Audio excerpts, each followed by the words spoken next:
This meeting to order for the Churchill County Planning Commission. Can you join us, and we'll start with the Pledge of Allegiance.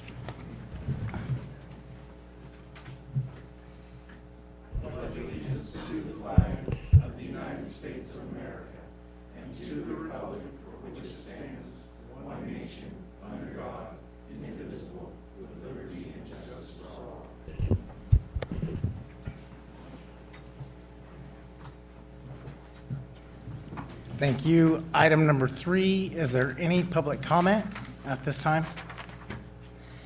And any public comment for this evening will be limited to 3 minutes. All right. Item 4, verification and posting of the agenda. The agenda was posted on March 6th, 2025, between the hours of 8:30 and 5 p.m. in accordance with Nevada Revised Statutes 241 and the Churchill County Code. Thank you. Number 5, consideration of possible action, approval of agenda as submitted or revised. May I have a motion? I move to approve. Second. It's been moved and seconded. All those in favor, say aye. Aye. Passes unanimous. Diane? Number 6, verification and notification of all landowners in accordance with NRS and the Churchill County Consolidated Development Code. All notifications were attempted and made as best that we could according to the code.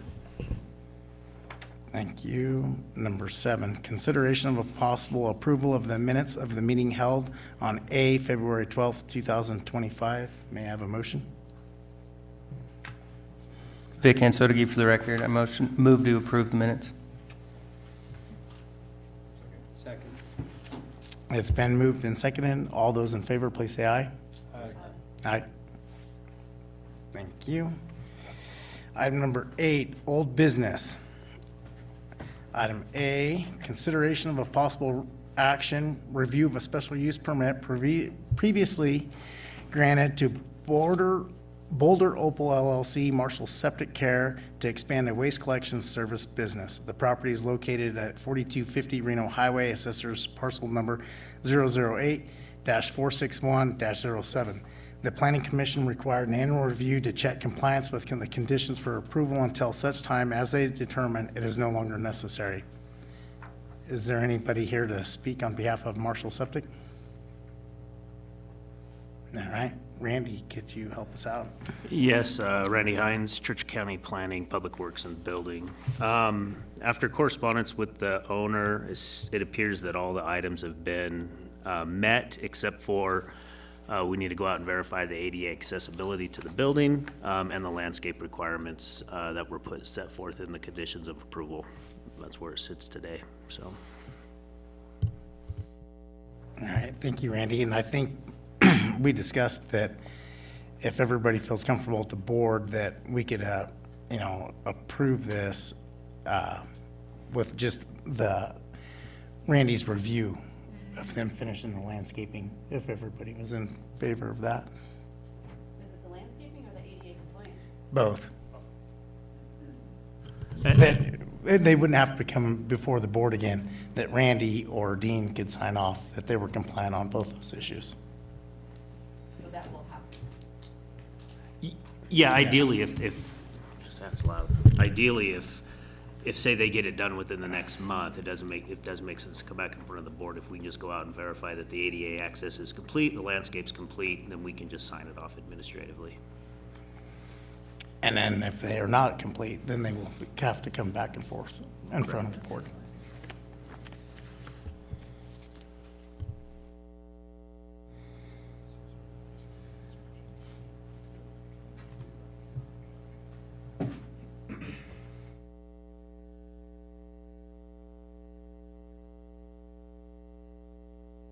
Continue with the annual.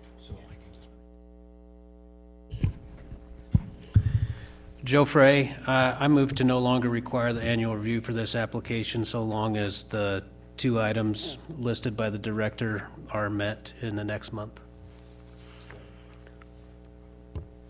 Has it been moved and seconded? All those in favor? I just want to clarify, do you guys want it to be in the next month, or do you want it to be prior to the next annual review? just because I know there's landscaping issues, and so I'll just put it out there that if you set a time frame, then that'll be what Randy will do. Historically, we've just done it before the next annual review, but whatever the board's pleasure.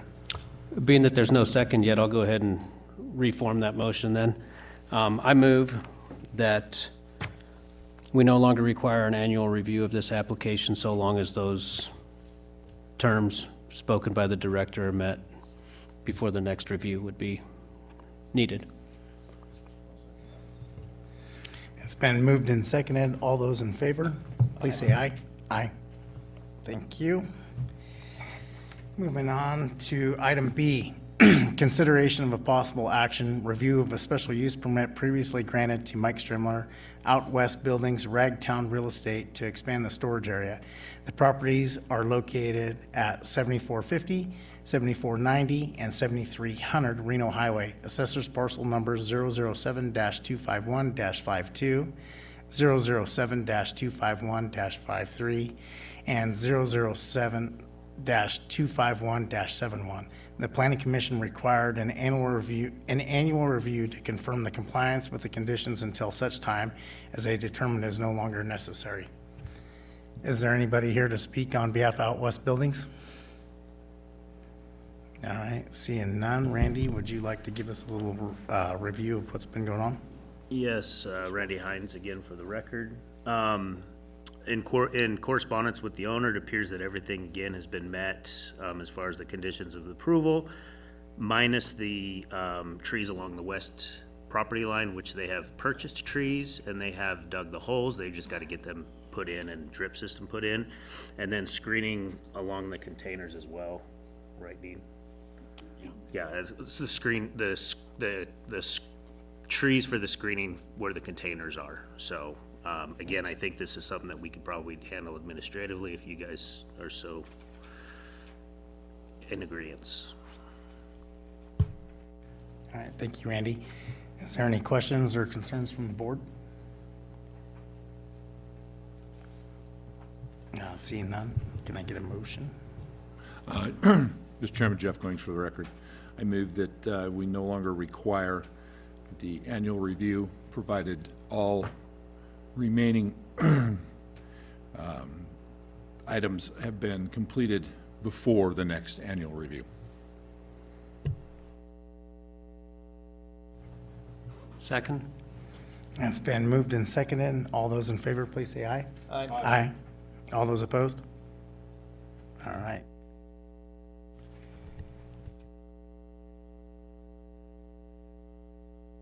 Moving on to item 9, new business. It's a consideration of a possible action of a special use permit application for home business filed by Francis Lee.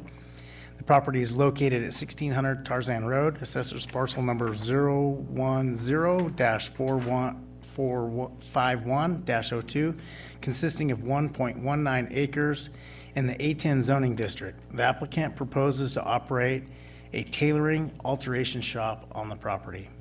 Is there anybody to speak on behalf of this application? Please come up here. Please state your name and address for the record.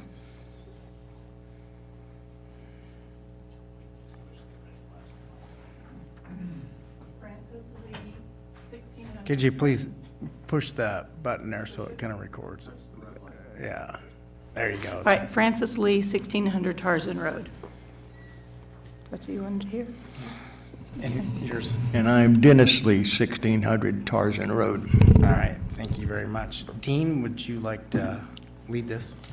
Thank you, Dean Patterson, Public Works and Planning for the record.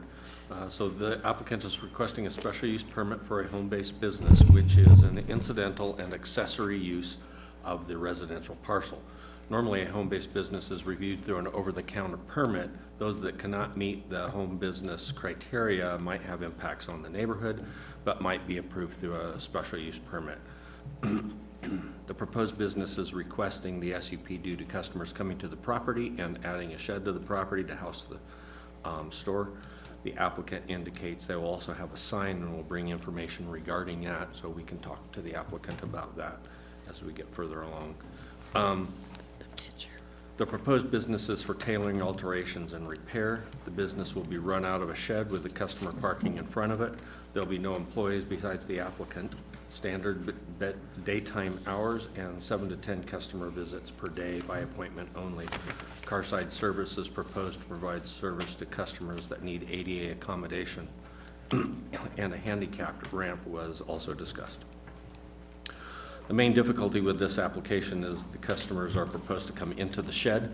The staff report discusses the consequences in detail, but in summary, who? Oh, okay. But in summary, businesses must meet the building code commercial construction standards. Sheds are not built to any construction standard, and buildings that have customers entering them must meet ADA standards. It's almost impossible for sheds to meet these standards. Other businesses proposed in sheds have been denied previously by the Planning Commission or have been limited to exclude customers from the shed. Staff is recommending approval with the stipulation that other means of handling customer visits is provided. The staff report reviews the 5 special use permit criteria. The proposal generally meets them except for the previously described county code issues. No comments were received. Staff recommends approval with conditions of approval on the staff report. We'd be happy to answer any questions. Thank you, Dean. Are you guys aware of the conditions listed in the staff report? Yes. All right, thank you. At this time, I'll open it up to any questions from the board.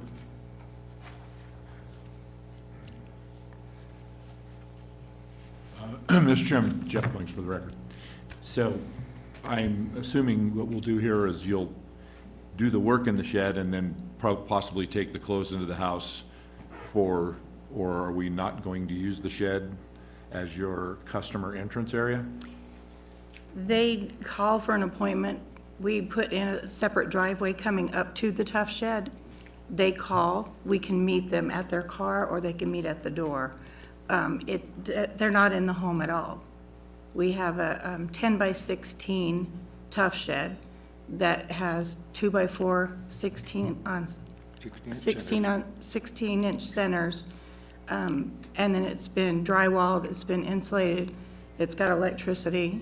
It's not just a flimsy shed, so to speak. It has extra vapor barrier put in the flooring underneath. It has extra vapor barrier in the roof. So, yeah.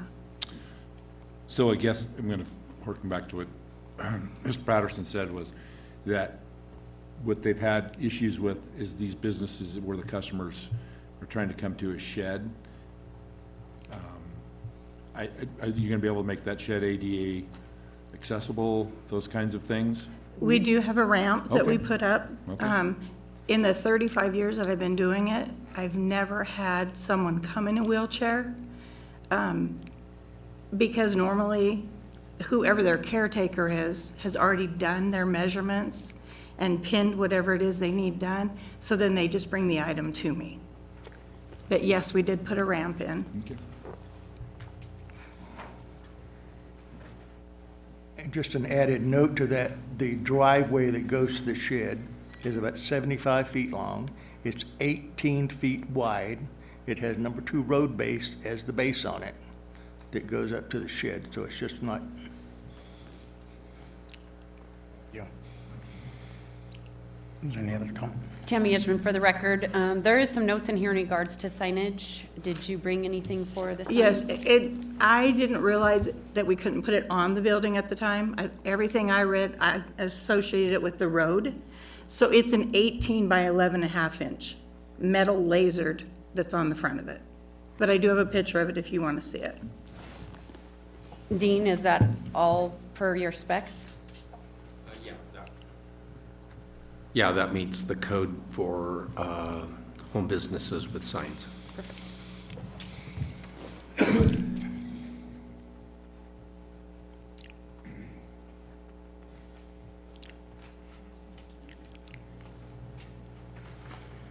All right.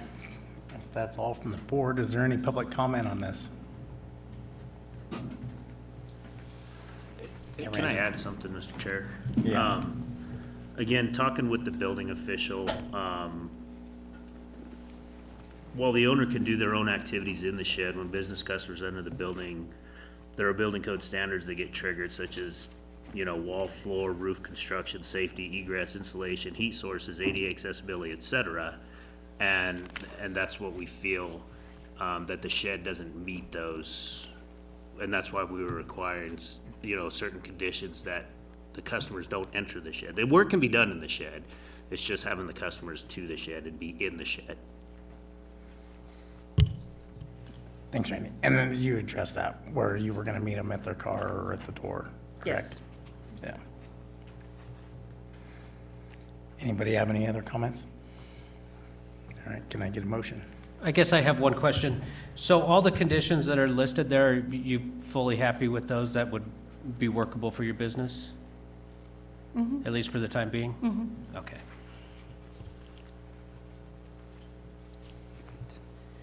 Are you ready for a motion?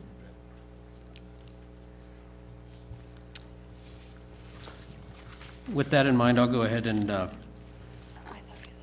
based on the information provided in the application and the staff report and heard tonight, I move that the findings have been met for conformance with the criteria found in Churchill County Code 16.08.080, subsection H, and therefore approve the application for a special use permit submitted by Francis Lee for a home business tailoring business at 1600 Tarzan Road, APN 010-451-02. This approval is subject to the conditions as listed in the staff report. I second. It's been moved and seconded. All those in favor, please say aye. Aye. All right, thank you. There is a 10-day appeal period on the application approved by the planning commission. After that time, the department will contact you on the application and to complete the process. Thank you, guys. Okay, thank you.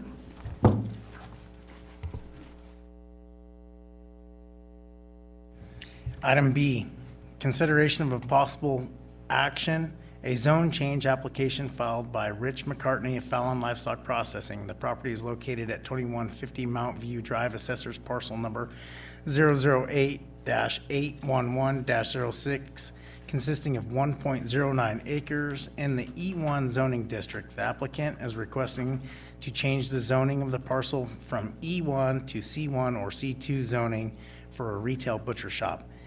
But this has been amended, and I believe the current owner is requesting that the zone changed from C1 to C1? Is that correct? The owner's just taking over the application instead of the previous applicant who has backed out of the sale. Thank you, Dean. Is there anybody here to speak on behalf? Please come up. Could you state your name and address for the record? If you just hit the little button so it turns green.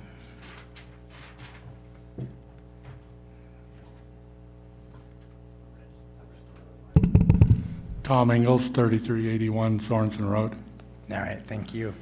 Dean, can you give us a little background here? Thanks. Dean Patterson, Public Works and Planning for the record. So the applicant is requesting to change the zoning on the parcel from the existing E1 single-family zoning district. Do we have a picture to show?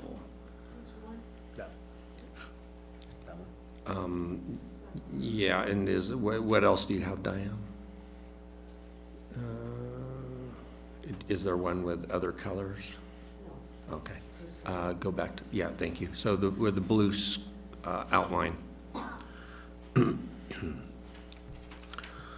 So they want to change it from E1, which is that yellowish color, to a commercial zone, either C1 or C2. C1 would be equal to the orange, and C2 would be equal to the red.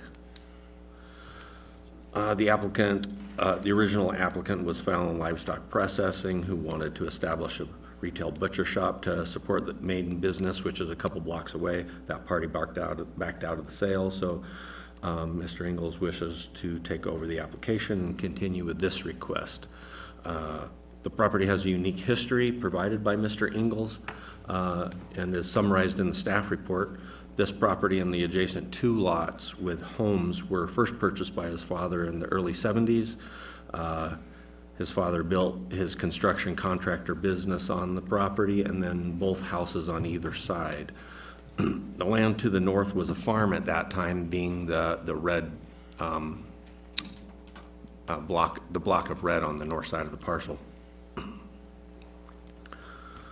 Most buildings were constructed in the late 70s near the time the zoning code came into existence. The business building does have a kitchen, bathroom, and bedroom setup, so his father could stay overnight rather than driving home to the family farm near Lahontan Dam. The business would predate the current residential zoning district that is in place now. When the current zoning was established, the land to the north was given a C2 zoning district, but for some reason, the subject property was not given as commercial district, a commercial zone, even though it predated the new commercial zone to the north. When the residential zone was applied to this parcel, it made the business a non-conforming use. Mr. Ingalls indicates that there were discussions back then of trying to rezone the property, but those were not pursued. Unfortunately, the non-conforming use on the site has ceased for more than a year, so it's lost its non-conforming status according to county code. Approval of this rezone would more freely allow commercial uses on the property. The staff report reviews the 2 criteria and the multiple sub-criteria. In summary, the zone change would not result in changes to the neighborhood, mainly because everything's already developed and the commercial use would continue as it has since the 70s. The commercial use predates most of the nearby residences. There are other commercial uses adjacent or nearby. This change would only prevent the loss of the commercial use and subsequent requirement that it be converted to a residential use. If approved, staff recommends that a C1 zone would be more appropriate than C2. Staff recommends approval, and there are no conditions of approval when it comes to a rezone. I'll be happy to answer questions. All right, thank you, Dean. Is there anything you'd like to add, Mr. Ingalls? Pretty much said it all. My dad set it up in early 70s, bought the property, and he bought all 3 lots there. And basically, he set up his original office, and it was a mobile home in the back. I got pictures of the stickers that through the years that he was using that office that they would have, and it goes back to 1972. And anyhow, in 79, he built the main structure, which now you see, a lot of people refer to it as the Chinese pagoda. And anyhow, it's been a commercial building since its inception, and it never ever was a residence. The only reason it had a bedroom is my dad was single at the time, and he lived out at Lahontan. And consequently, if he was working late on plans on night, he would waste an hour driving in and driving back before he had to be back in the office, so that's why he stuck a bedroom in there. The kitchen was not necessarily for him, but for a break room for the people working in the shop, as we referred to it, cutting blocks or what have you. But anyhow, it never was a residence, and basically it's always been a commercial building. When I bought it, I took over his business, and then later on got my own general contracting license and electrical license. Anyhow, in the last few years, I've had health complications and just kind of ended up having to shut down my business because I, basically couldn't be there all the time. So anyhow, now that we're going forward, we'd like to sell the building, and it's really not set up for a residence, so the commercial use is the best use for the building and property. All right, thank you, Mr. Ingalls. With that being said, I'll open it up to the board if anybody has any questions. Tammy Edgman for the record. Born and raised in the 70s and grew up in that neighborhood on Cedar Drive, and that has been a commercial building my entire life, and I thought it was a commercial building. I had no idea that it wasn't zoned correctly, so I didn't know that they would changed be it proper. either. It was one of those things that Yes, all of a sudden I correct. thought, oh, geez. Yep, nope, it's something that we definitely need to change. When you're ready for a motion, I'm ready. I have one question, and this is probably for Dean or Randy. If this property goes to C1, which kind of makes sense, although, the way the neighborhood is now, I feel like residential fits in there better. how easy is it to go back to residential? Let's just say hypothetically, somebody wanted to tear that building down and build a house. Is it easy to go back to residential after it's C1? They'd go through the same process and provide their justifications, and it probably would be an easy ask.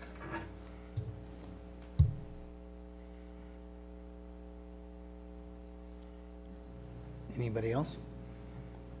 Can I get a motion? How about public comment? Oh, whoop, public comment, sorry. And this is a reminder that it's limited to 3 minutes. 3 minutes?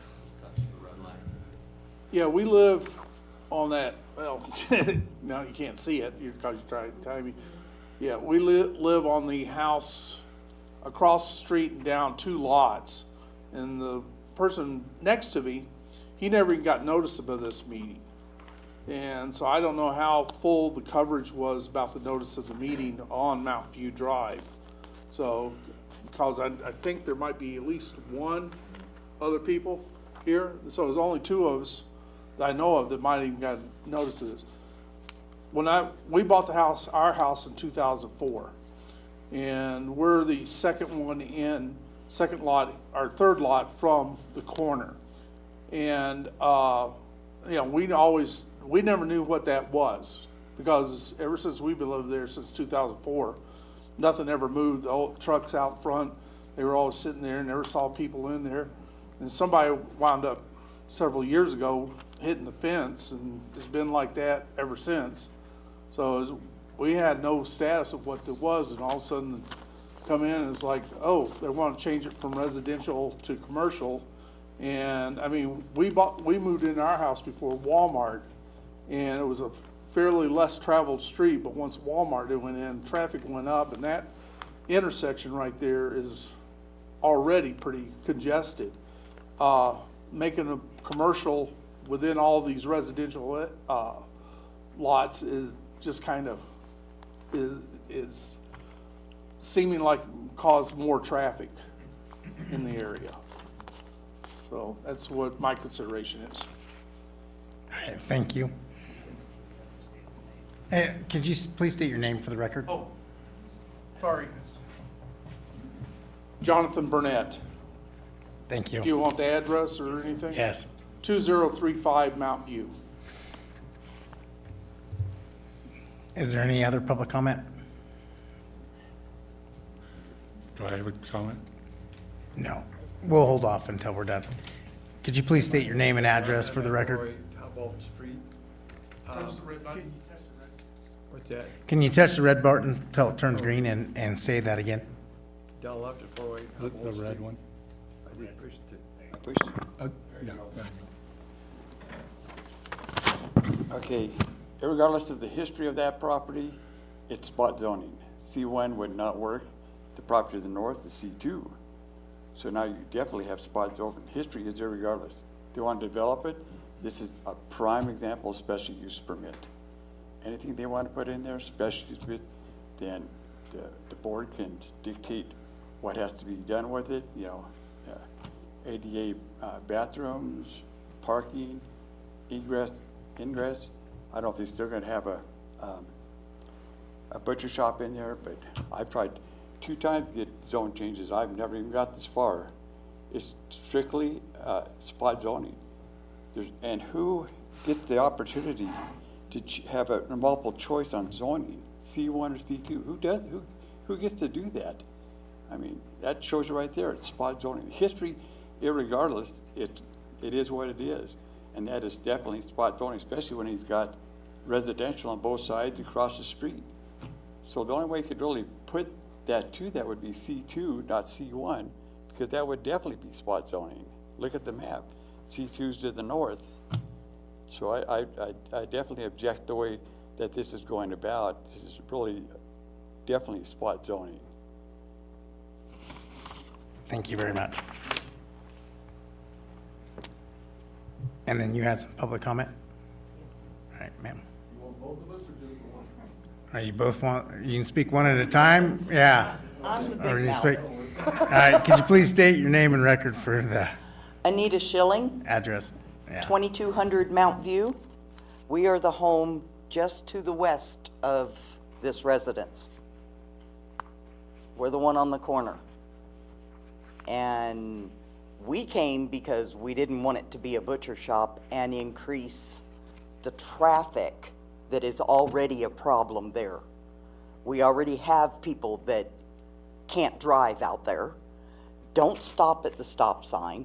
There are accidents, and I'm home all the time. There are accidents, several close calls a day, because people don't stop at that stop sign. It's not monitored. There's nobody out there checking on that. If you make that property, we were worried about it being a butcher shop, that would increase the traffic. We already have trouble getting out of our driveway. I mean, we have to sit there and wait to get out of our driveway. If that becomes a business that is going to have a lot of traffic, we'll never get out of our driveway.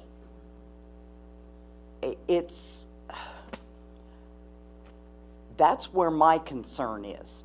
We have people hit our trees out front. One of these days, somebody's going to end up in our house because they can't drive out there. They hit each other, avoiding, they pass on the road on either side, whether it be Mount View or Taylor Place. Yeah. I mean, they could be 50 feet from the stop sign and they're going to pass somebody. It's ridiculous. We don't want the neighborhood to continue to become commercial on that side of the street. We're the only 3 residences left.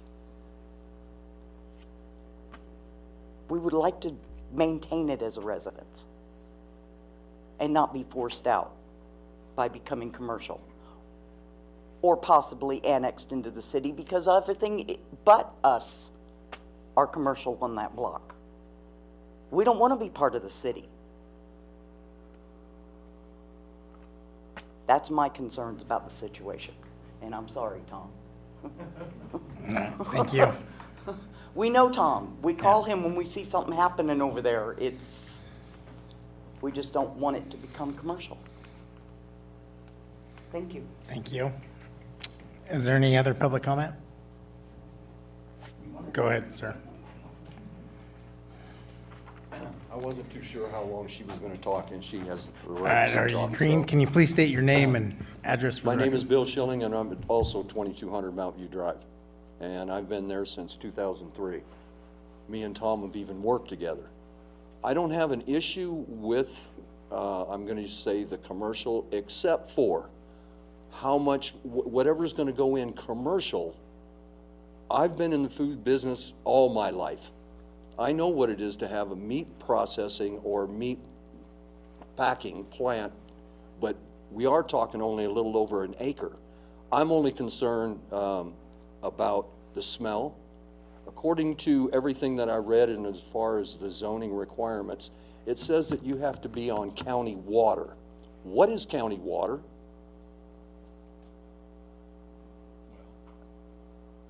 Can anybody answer that? Because I know what city water is. I That think means you're we'll tied address into- that. We'll address all the comments here Okay. once everybody's done speaking. Because that was my only concern, is that, okay, that means that, or somebody from the county looking at tying in the north side of Mount View, not the south side, but the north side, for whatever reason, tying us into sewer along with city water. Because not too far down, you've got All City, and you've got city on the opposite side of Allen, which, if you really look at it and tie it into place, are we trying to annex that whole area back into not county, but put it into the city, like what they did to Walmart? Because I bought my, like I said, I bought my house in 2001, or excuse me, 2003, but I've been here since 98. I love what I have, and it's my little corner of this little world. And I don't want to have to move again, and being over 70, it's rough.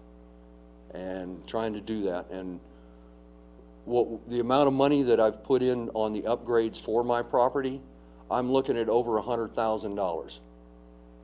And if that goes commercial, I'm feeling that it's going to have a big impact on the property up and down that street. Because as you get down Taylor Place, I only got 37 seconds. When you go down Taylor Place, I've got an issue with all of the traffic coming in from Walmart, but everything down that way, you've got the county line right there. We already have enough traffic, and I'm just like the better half. I can't tell you how many drunks that run into the canal, run across, speed up and down, and that was I mean, there's so many different things that I'm hoping that the county really looks at when we start talking about just a simple rezoning. Because I think, well, they said it wasn't gonna be a factor with Walmart. Let me tell you, whoever made that decision is totally wrong, and I thank you for your time. Thank you. Is there any other? Go ahead.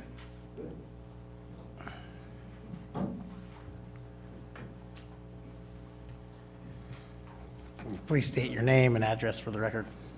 My name is Emma Johnson, and I'm just a citizen in Fallon. So I would push for a commercial zoning on this, as it would be its highest and best use. C1 all around, C2 neighboring, you've got Oasis Heating and Air, you've got so many commercial buildings that it would only make sense for this to be a commercial property, as it was always a commercial property since, you said, as long as you've lived here. As a residential property, it would actually be really tough to put a residence back into where this property has always been commercially zoned and commercially used. And then in regards to the wells on those properties, those are all well properties. I believe Tiffany and Paul Picote are on a well. North of that is a well. They're all dually zoned, either residential or commercial, but it's always highest and best use, as this one would be highest and best use as commercially zoned, whatever goes in there. Doesn't matter if it's a butcher shop or not, the traffic's already there. You've got Walmart, you have all of these other businesses surrounding it. And the fact that it was even changed from commercial to residential doesn't make sense, as it was never used as a residential property. So, you know, I mean, as far as traffic goes, I understand there will be a slight increase, but not more than what's already, you know, provided by the Navy base, Walmart, the sale yard, everything. But that's your main route from south of town to town. Like, it really is. So I push for it to go commercial. Thank you. Okay. Is there any other public comment? All right.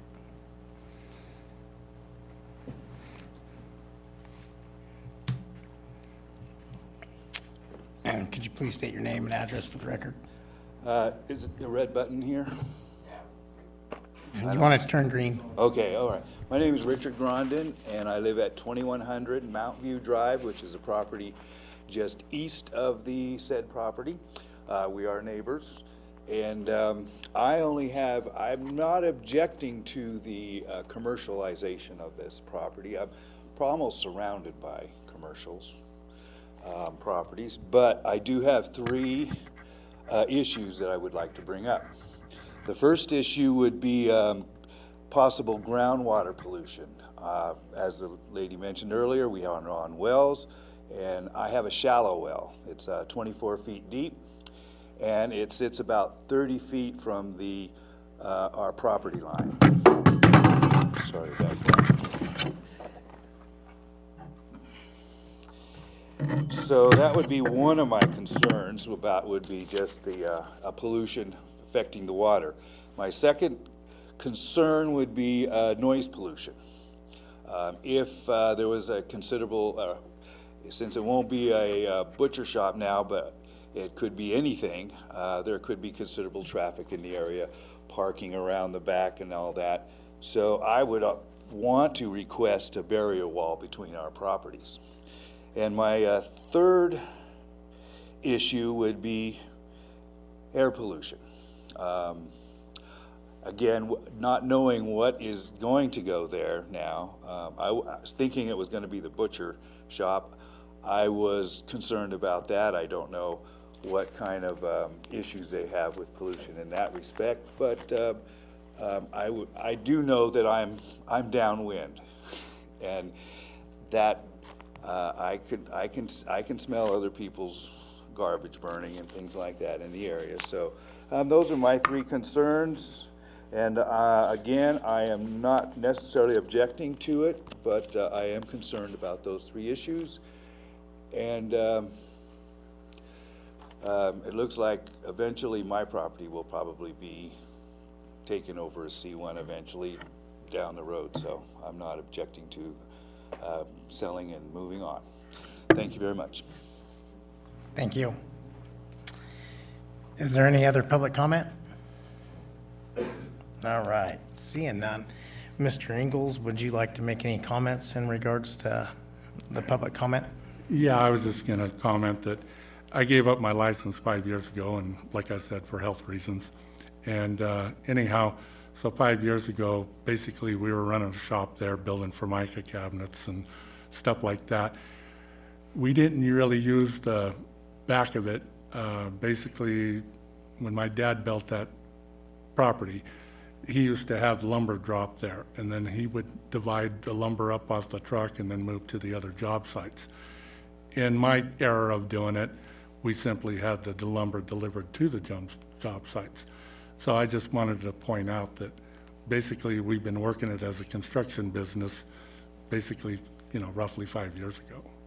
So, but we were always tolerable of our neighbors, and we wouldn't show up there at 3:30 in the morning and start running the saws. But they're inside the building, so maybe they wouldn't have heard them anyways. But anyhow, we did do a lot of night jobs and stuff, but we always tried to be considerate of our neighbors. So anyhow, I was just going to point out that Thank 5 you. years ago we were doing. And then, Dean, would you like to address a little bit of that discussion on the spot zoning?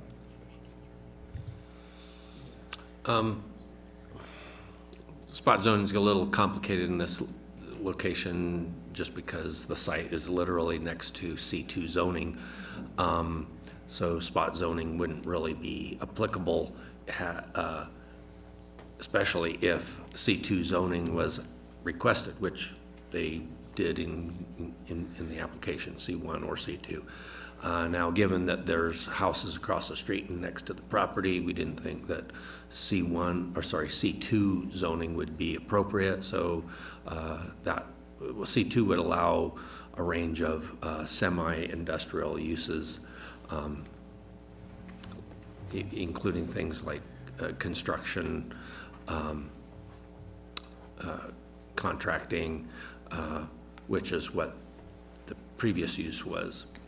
C1 uses are more limited to retail style uses, and so the staff was recommending if it was going to be approved that it would be, C1 would be more compatible with the neighborhood than C2. All right, and then could you also address the county water? I don't believe there's county water in close proximity to this site. You can see the areas on the map that are not colored are city, so there are services there, but I don't think county services are located near the property. You're not required to connect to a sewer system or water system. These properties are existing. They can use their existing well and septic. If they don't have one, they could build new ones. So there's no requirement to connect to city or county sewer or water. All right, thank you, Dean. Is there any other comment from the board? Tammy Edgman for the record.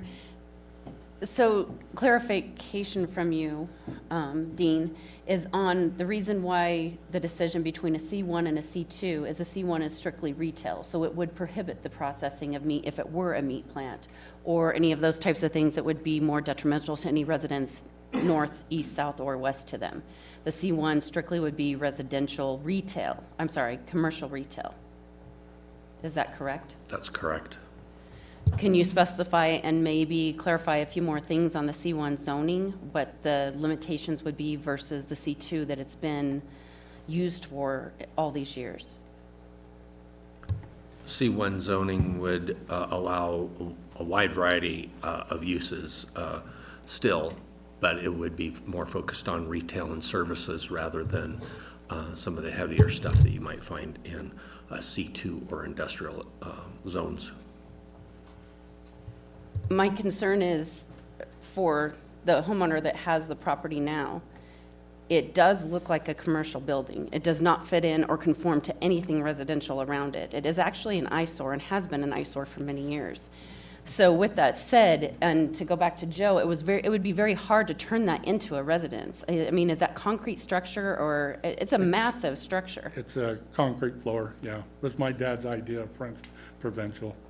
But Yes. if you ask anybody in town, the Chinese we go to, they usually know what it's talking about.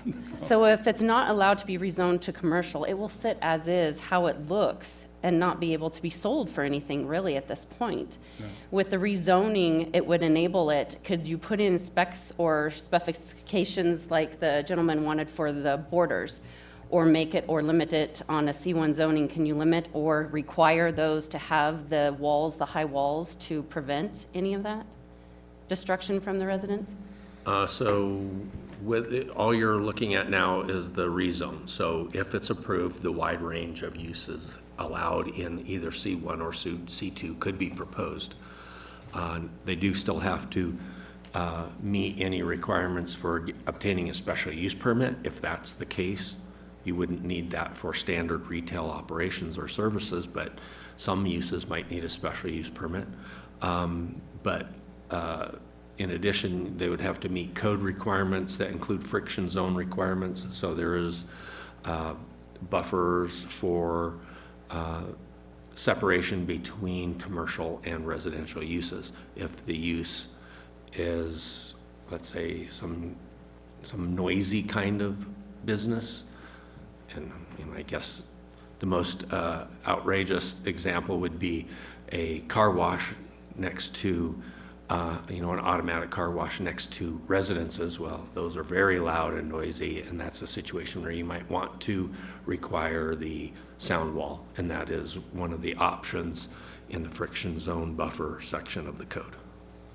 So if it were to pass as a C1 or a C2, more leaning towards the C1, this is strictly just the zoning for it, to change it to allow to be sold as a commercial property that it is. However, pending any business that moved in there, they would then have to come and meet for specs and approval in consideration of the residents around. Is that correct? Correct. No further But questions. just to be clear, sound wall is not automatically required.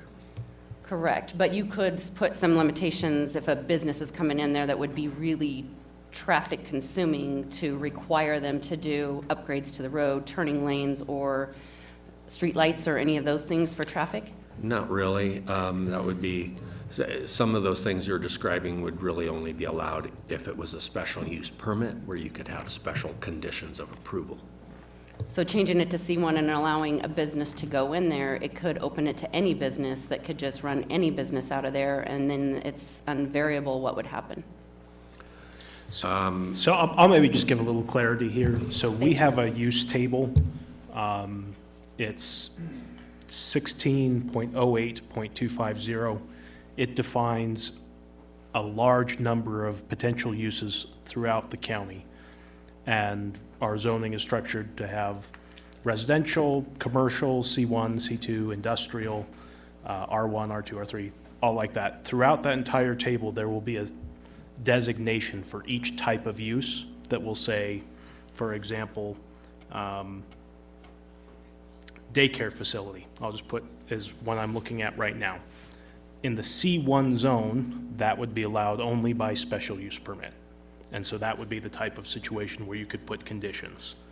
Alternatively, I'll look for one that doesn't require a special use permit.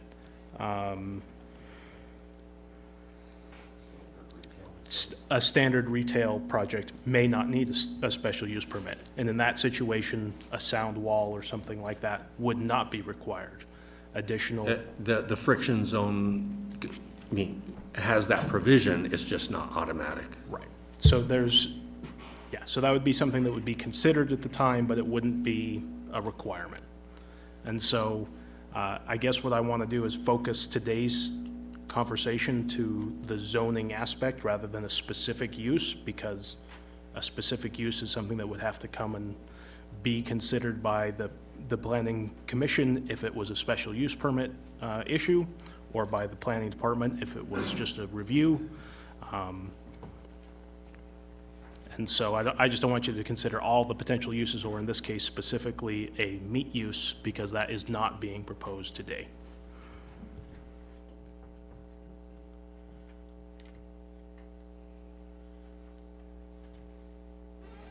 Any other comment?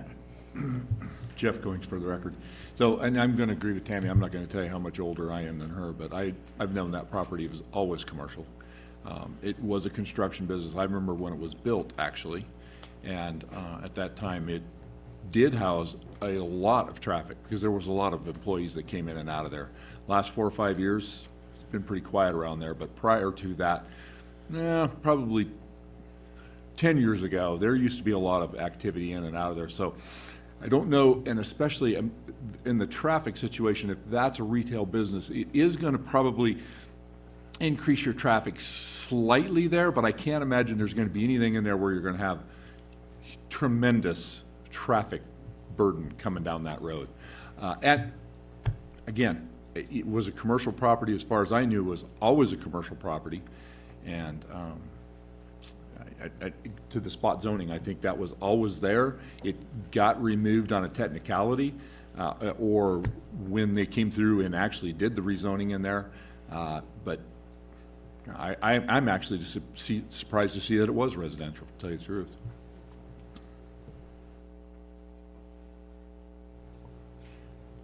Also, to the one concern that, I can't remember who it was up here about being annexed into the city. There's none of that at this time. We're not, that isn't even, I don't think, a concern at this point. Should not be a concern of yours.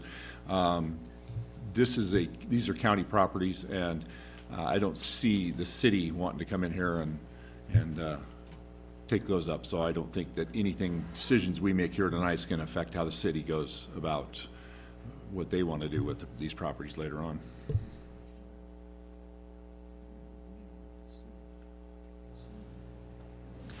I'm still trying to think about my question, but it's for Mr. Ingles. If we just left things as are for now, and it has reverted at this point, it's reverted back to E1 zoning. If we left it like that for now, and then if you had a buyer in the future, we revisit this for a different business to be in, would that be detrimental to you selling the property? Is that what your objective is right now, is to sell the property? Yeah, basically, I want to sell it as a commercial property. That's what I bought it from my dad as a commercial property. So my best use and economic gain is from a commercial property. If it has to become a residence, it's worthless. I can't get a dime out of it. The cost of tearing all that down would be over what anybody would ever want to spend for the lot. And then it would be dead. So you would have a building that would just degrade and become county, because I couldn't sell it. I wouldn't want to pay taxes on it anymore. Yeah, thank you.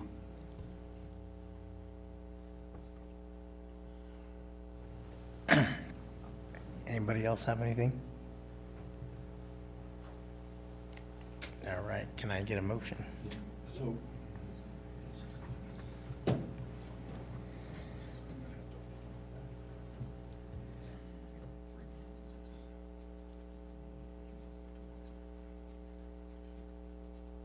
Yes, sir. Mr. Chairman, Jeff Goings for the record. Based on the information provided in the application, the staff report, and heard tonight, I move to find the criteria found in CCC 1608.060E have been met, and therefore recommend that the Board of County Commissioners approve the zoning map amendment for the property at 2150 Mount View Drive, APN 008-811-06, to change the zoning from E1 to C1.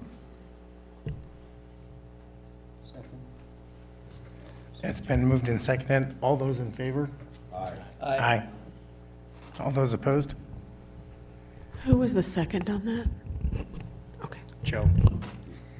All right, Mr. Ingles, your zone change has been forwarded to the Board of County Commissioners with the Planning Commission recommendation to approve.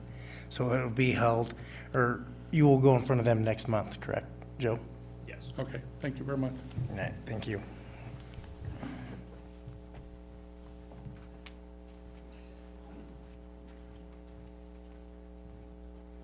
All right, item C, consideration of a possible action an application for a variance from a lot area requirement for a boundary line adjustment map filed by Gary and Kathy Mills and Cameron and Mandy Mills.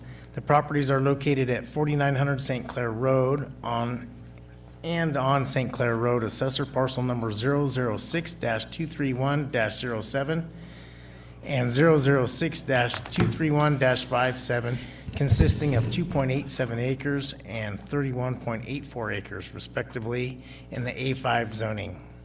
All right, and I guess you guys are here to talk on behalf.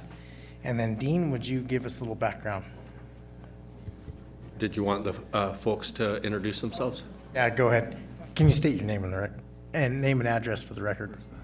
This is Gary Mills, and it's 3401 Sorensen Court. Fallon. Steve Bell with Bell. All right. Thank you, Dean Patterson, Public Works and Planning, for the record. The applicants would like to do a boundary line adjustment on the common lot line between the two lots. That's the purple line you see. I'm sorry, the purple line is the proposed line. To the east of it is the blue line. That would be. Sorry, Diane. Again. Yep, my bad. There. Yeah, the blue line there. Thank you. So the applicants own the large farm lot on the east. Their relatives own the small residential lot on the west. I guess Gary is here today, so he lives in the residential lot.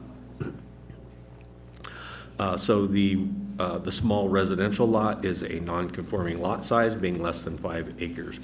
The residential lot has a portion that extends across the irrigation canal, abuts the farm lot, and appears to be farmed as part of the large lot. The proposed boundary line adjustment would make the small lot smaller, so it needs this variance from the minimum lot size requirements. Approving the variance would allow the boundary line adjustment to proceed so that the small area of farmland and delivery canal on the residential lot can then be attached to the farm lot. The proposed small lot would be approximately 2.53 acres as shown on the application material.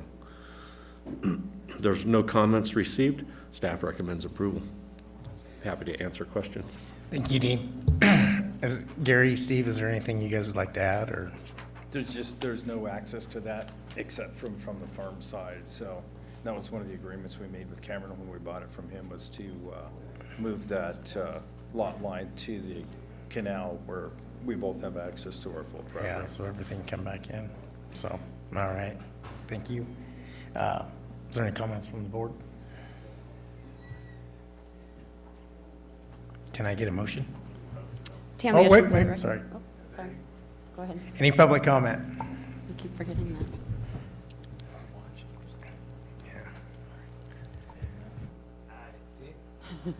Seeing none, can I please get a motion? Tammy Edgman for the record.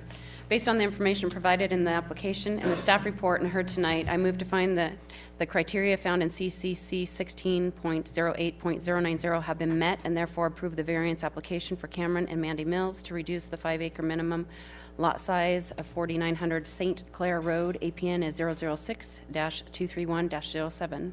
The approval is subject to conditions as listed in the staff report. Second. It has been moved and seconded. All those in favor, please say aye. Aye. Aye. And it's passed. This also has to go on with the Board of County Commissioners. So this will go on theirs next month. So you guys will know, and you will be notified. What? It's a variance. It's just a variance, so you folks approve do final approval. No, your variance. Is there a 10-day appeal period on this variance? All right, so there is a 10-day appeal period on the application approved by the Planning Commission. After that time, the department will be in contact and complete. Thank you, guys. Who was the second on that? Jeff.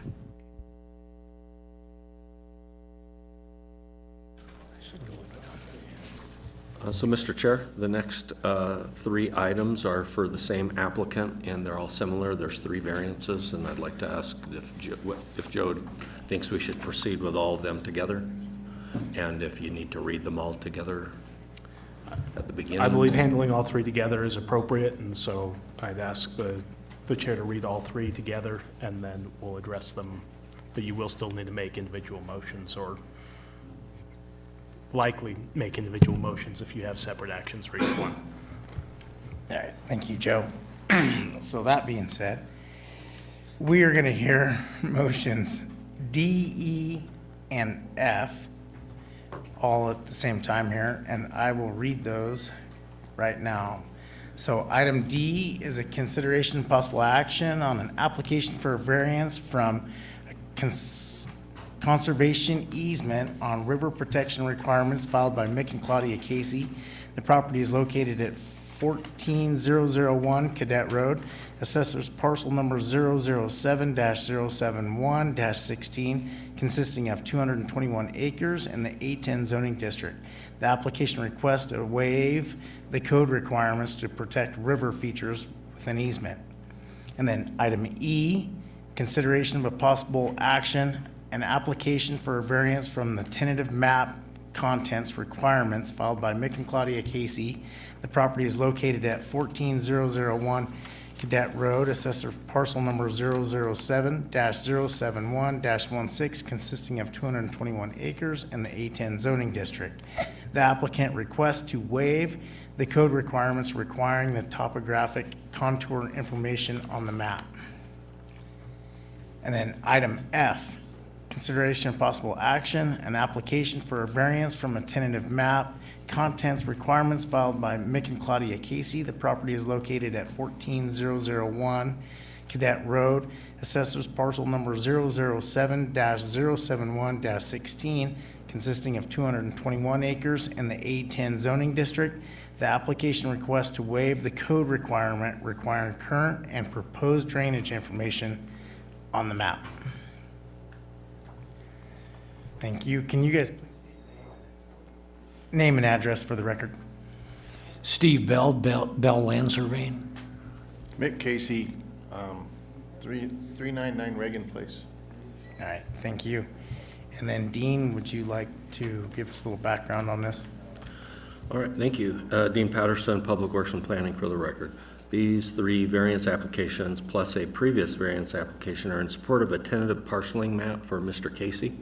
The project has been in planning stages for some time and has changed to a number of different layouts to reduce costs of development. The tentative parceling map and implementing parcel maps will be heard at a later date. These variances to waive basic submittal requirements have delayed consideration of the project map. Based on the outcome of these variances, the applicant will need to modify the submittal materials for the project, and then it can move forward. The tentative parceling plan process is a means of doing the equivalent of a subdivision, being more than 4 parcels, without doing an actual subdivision. It uses serial parcel maps to implement the approved lot layout in the plan. So that means splitting 3 small lots and a remainder from the main parcel, then on that remainder splitting 3 small lots and another remainder, et cetera, until all those smaller lots are created. Among other requirements, these proposals must show how the river protection easement requirement will be met, B, describe the topography of the site, particularly where it is hilly, and C, show the existing drainage patterns on the property and how they'll be altered. A review of past tentative parceling map projects show that these information items are normally included. The applicant asks not to provide the information. These information items are required in the application because the application is supposed to demonstrate that the project will work with regard to these items. It's not the county's job to do the research and investigation to figure out whether the project will work. County staff is only supposed to confirm the information. Each of the variance items has a purpose. The river protection easement is Churchill County's chosen method of river and native feature protection during land division. The application is supposed to demonstrate how the project will meet the code to protect the river. The topography information is to assist planning staff and the planning commission with understanding the project and confirming that the project has taken topography into consideration. And then drainage information is partly but not entirely dependent on topography. Drainage information is to assist the planning staff and the planning commission with understanding how drainage works on the project site, with seeing how the project might change the drainage patterns, especially onto other properties in the development or nearby, and confirming that the project has taken the drainage patterns into consideration, as showing how they will change or not change. The staff report reviews 4 variance criteria for each of the variance requests. In summary, the criteria are not met. There's no extraordinary or exceptional situation, no practical difficulty or undue hardship, and the lack of certain types of information or certain protections increases risks from the development. More particularly, this site is a good example of why those requirements are needed, and not providing them is contrary to the intent of the specific requirements and in the code in general. There were no comments received. Staff recommends denial of all 3. If any of the variances are approved, the staff report includes recommended conditions that would need to be customized based on the specific variance that is approved. I'd be happy to answer questions. Thank you, Dean. Mick, would you like to talk on why you're asking for 3 variances? Yeah, it's a very large piece of property, and the lots, some of the lots are 40 acres, the rest of them are 20s. It's not like you're going into a half-acre subdivision or quarter-acre subdivision where you need all these things, and we understand in the small subdivisions they're very, very necessary. This has been a farm for before the Lawton Dam was there, and the soils are light. The drainage is to the river, except for the last one at the bottom of the map. It has no drainage. It's just sandy ground. It just soaks into the ground. The topography thing, I understand that on certain subdivisions, but this is almost large land divisions. 40 acres and 20s, and as far as the river, I don't want to give up an easement on the river. I want to keep that where what I can do, what I want to do with it, in the event that we actually were able to find some water and put back on there. There's certain things that grow along the river that I don't like that giant white top and certain other kind of vegetation. And there's things that you can't put in there if you have that easement that might be plants that were very, very advantageous to. There's a lot of deer up there. I don't know if you knew that or not. There's lots of deer up there. And I'd want to plant vegetation and stuff that was conducive to the deer, but you would not be able to do it. And then I might want to take out some things that are native, like 8-foot tall greasewood bushes that wouldn't be able to take out of there. There's fire hazard. The tumbleweeds happen to blow that way for some reason. That's the way the wind goes. And from time to time, I push those up in a pile and set them on fire and get in there and disturb it. And I don't want to give up that opportunity to do that by putting a conservation easement in there. All right, thank you, Mick. So I did actually, because this property is unique, and that, each parcel, well, most of the parcels all flow to the river, so I would think that, we would at least need to do some type of drainage or something, with the lots, and putting houses or whatever else on the lot, that's something that, that's why the county has that in place. That's my personal belief, but I'll go ahead and open it up to the board if there's any comments. Mr. Chairman, Jeff Goings for the record. One of in the conservation easement application, I noticed that you talked about that you couldn't touch down trees and such. I pulled this code up because I wanted to read it and see it, and I've gone through this county code pretty thoroughly here, and basically what they're saying is that the intent behind this code is to maintain the natural flood barriers that are along that river channel. It doesn't say anything about you not being able to go in and clear out dead wood. That's, as a matter of fact, it specifically states that healthy trees, rock outcroppings, and other native features shall shall be preserved wherever possible and shall be protected during periods of construction, so on and so forth. So they're not really telling you in this conservation easement that you can't touch that. What they're saying is they want to maintain it because it is a natural flood barrier. Back to what you were talking about, if the deer are living along there now, they're obviously thriving along there right now. So I can't see that what you would want to do in there that would improve that. Obviously, they're pretty happy in there right now. So those are one of the things I was looking at in this conservation easement, that I don't see where it has a adverse effect on those, because what it's going to really do is help to prevent flood damage due to that natural vegetation being in there. It's going to, be able to help us prevent that. So that one there is one of the things that I looked up and kind of looked through pretty thoroughly on that.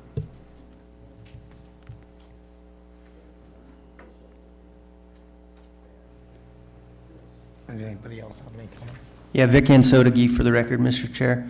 Dean, I have a question for you. Do you know the distance that easement, the setback for that? Like from either the center of the river or, like, how big of an area are we actually talking about?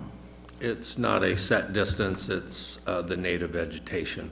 Mr. Bell had at one point suggested using the floodplain. That gets close, but it's not exact. So you could approach it couple different ways, but it's not one specific thing.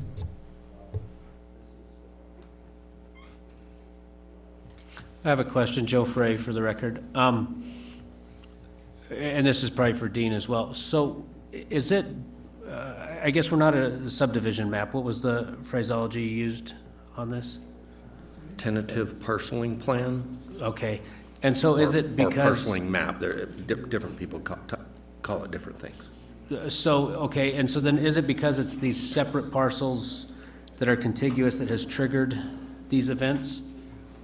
It's the fact that we have 10 or so parcels, rather than a parcel map, which you folks have seen, is just 4 parcels.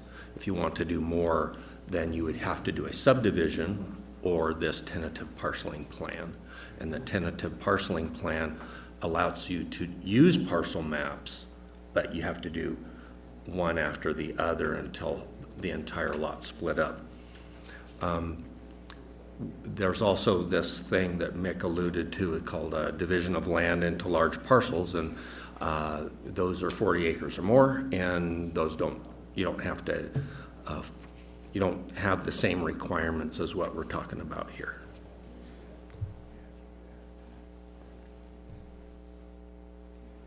Tammy Edgman for the record. So what I'm understanding from you, Dean, is that all you're doing is enforcing the codes that are in place, and the variance that you're asking for on these 3 pieces are us to vary from the codes that are in place in helping us on the parcel maps. Is that correct? Yeah, that's correct. Thank you. I got a bit of confusion here. So do the 40-acre parcels not? What's that?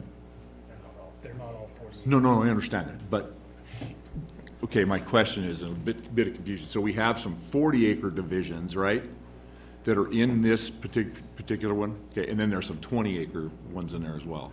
Two. Yeah, 2? Yeah, there's 2 40s. If they were all 40s, that would be the division of land into large parcels that I was talking about. Okay, perfect. That's what I just needed clarification on that. Thank you.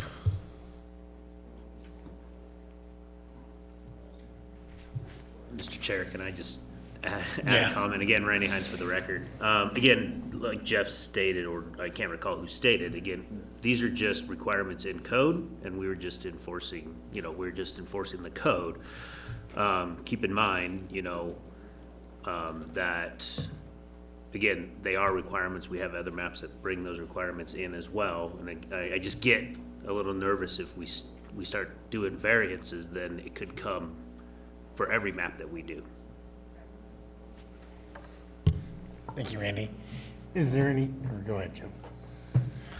I kind of want to echo Randy's comment. It's, I guess that's my concern, and I feel like I in part because I don't understand the exact situation yet, but I'm hesitant to issue a variance from a code, because then we go down this road of, do you issue a variance for everybody, for every different situation? That said, Mr. Casey, what would, like, the financial impacts of this be to you to have to comply with these 3 variances that you're requesting? I think none, no financial impact. I just don't want to give up the right or the opportunity to be able to do what I want with that river. And these are large parcels, and there's not much electricity to them, and I might put water back on the thing. I just wanted to get the thing parceled out while I can, and I have no particular intentions about building houses or anything. I just want to parcel the parcels up. And if we can come back with 340s and a remainder, I guess we could do that, but it's going to accomplish the same thing. Come back with a tentative map, 340s, and then come back with another map and cut them in half or whatever. But this is just a simple process. And as far as the argument that now because we got a variance on here, we got a 1 acre subdivision over here on the river, and then they can do the same thing. This is a unique piece of property. It's got 1.25 miles of river on it, and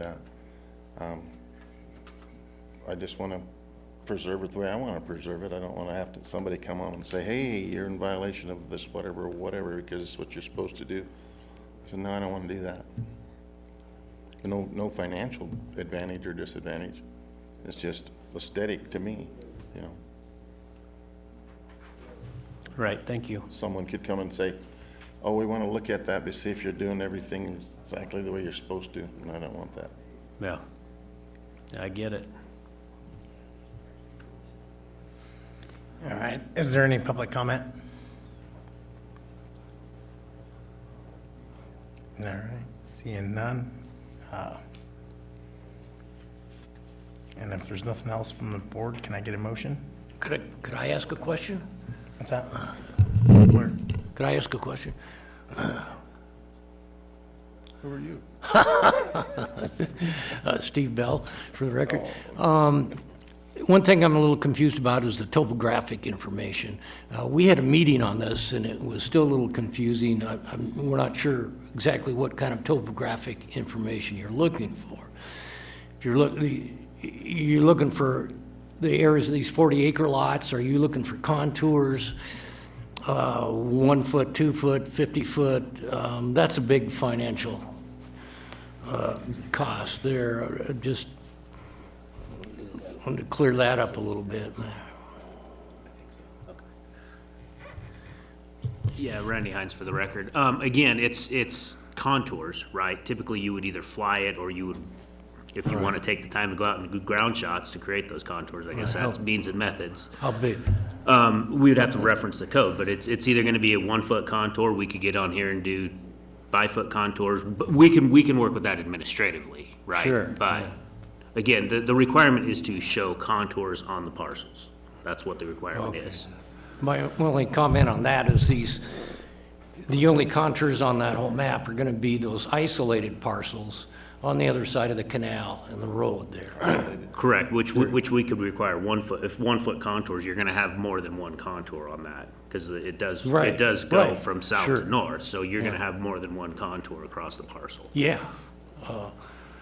My comment is they're isolated parcels. There's no planning going on in these parcels. Sure. And our thing is, it's just the requirement in the code is contours are required on this tentative parceling map. Right. That's what we're going with.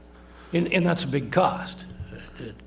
That's, I don't know, $20,000 or something. It's a big cost for isolated parcels that we're not doing anything to. We're leaving them as isolated. I just want to say something to Mick Casey again. That you have codes and stuff, and all the counties have them, nearly all of them. Some have less, like Eureka, but they shouldn't be an absolute. You said, well, absolutely, you got to have a contour, you got to have this, you got to give up this, because it's each individual parcel, especially larger parcels, have a different situation. Now, we're not going to do anything with. We got I think I got 7,000 acres north of town there in sections. And so if I cut that into 5 parcels, one section to 5 parcels, do we got to do the same stuff? The same stuff? And I'm going, these rules are, generally, they should be applied this way, but there are exceptions when you shouldn't have to go along with them. Each situation is absolutely different. You can't apply everything to everything. You've got to have some common sense. Certain things, you just, guess you don't have to, but you should.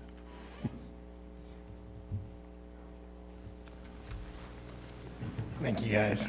Did you have something, Tammy? It is my belief that any parcel that is on the river becomes very valuable to anybody that wants to live on the river.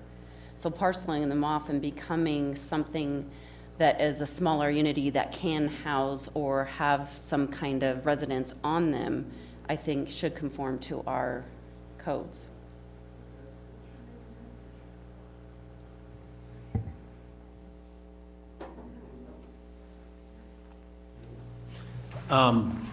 Yeah, I agree with the common sense thing, but I guess where my head's at, where if there's no plans to do anything with it at all, why parcel it at all? Because I think there are plans to do something with it. Just, I mean, maybe not today, but in the future, there's obviously plans. Can I comment on that? Please do. Okay. Back in 1977.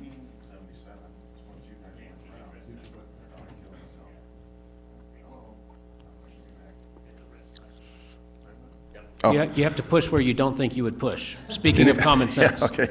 Okay, anyway, back in 1977, I did out there where the dump station is there, you know, where you know, the scrap metal, you know, out by Airport Road. I did a subdivision there. I drew it myself on a piece of typing paper. I took it down to the courthouse and recorded it for $3, and I still have a copy of it. So through the years, things have been more difficult to get things done. There was not too long ago, we didn't have a lot of situations like we do. We didn't have planning commissions. You know, we had the county commissioners. And it's been my observation and experiences that as time goes by, things get harder to do. So I wanted to do it now while I can. That's the only reason. I'm not going to build houses out there. I just want to parcel it because I want to parcel it. Mm-hmm. And then the other thing is, there's a possibility that I might be able to. It's hard to find any water, but if I could find some water, I'd start putting some water on some of these and maybe have smaller little farms or something. Whether it would do anything with them or not, I don't know, but it's hard to find water anymore. I do have 60 acres that I could move around, but I'm not sure I want to do that. You know, that's the reason. Things get harder the longer you wait. Dean? Yeah, so Mr. Casey when he was just describing about on his project out at the transfer station, that's a process that used to exist, and it has been changed, as he was indicating. Things changed over time. It's called the division of land into large parcels. So that is still an option for him. If he wants to do 40 acres, he can do as many as he can fit on this property. It can do as many as will fit on the property, and he doesn't have to go through the detailed requirements of the tentative parceling map. And that was my question earlier, so that even clarifies it even more. You ready for a motion? Yes. I guess if there is no more comments, I am ready for a comments? motion. Okay, Mr. Chairman, Jeff Goings, for the record, based on the information provided in the application, the staff report, and heard tonight, I move the findings have not been met for conformance for the criteria found in CCC 1606.090F, and therefore deny the application for variances on all all three variances from the river protection, the topographical, and the drainage on APN 007-071-16. Second. All those in favor to deny the application, please say aye. Aye. Aye. And this application has been denied for the variance. And then you do have a 10-day appeal period on this application. At that time, the Department of, will go through that, right? Or do they deny that to the Board of County Commissioners? Appeal would be to the Board of County Commissioners. Yeah, right. You can appeal to the board, yeah. The You're board. gonna appeal to the county commissioners? Correct. Okay. Thank you. Thank you. Must be filed within 10 days. Yeah, Mick, did you hear that? No. The appeal has to be filed within 10 days. Within the next 10 days? Yes. Oh, okay. Is that 10 business days? Yes. Thank you. Yes.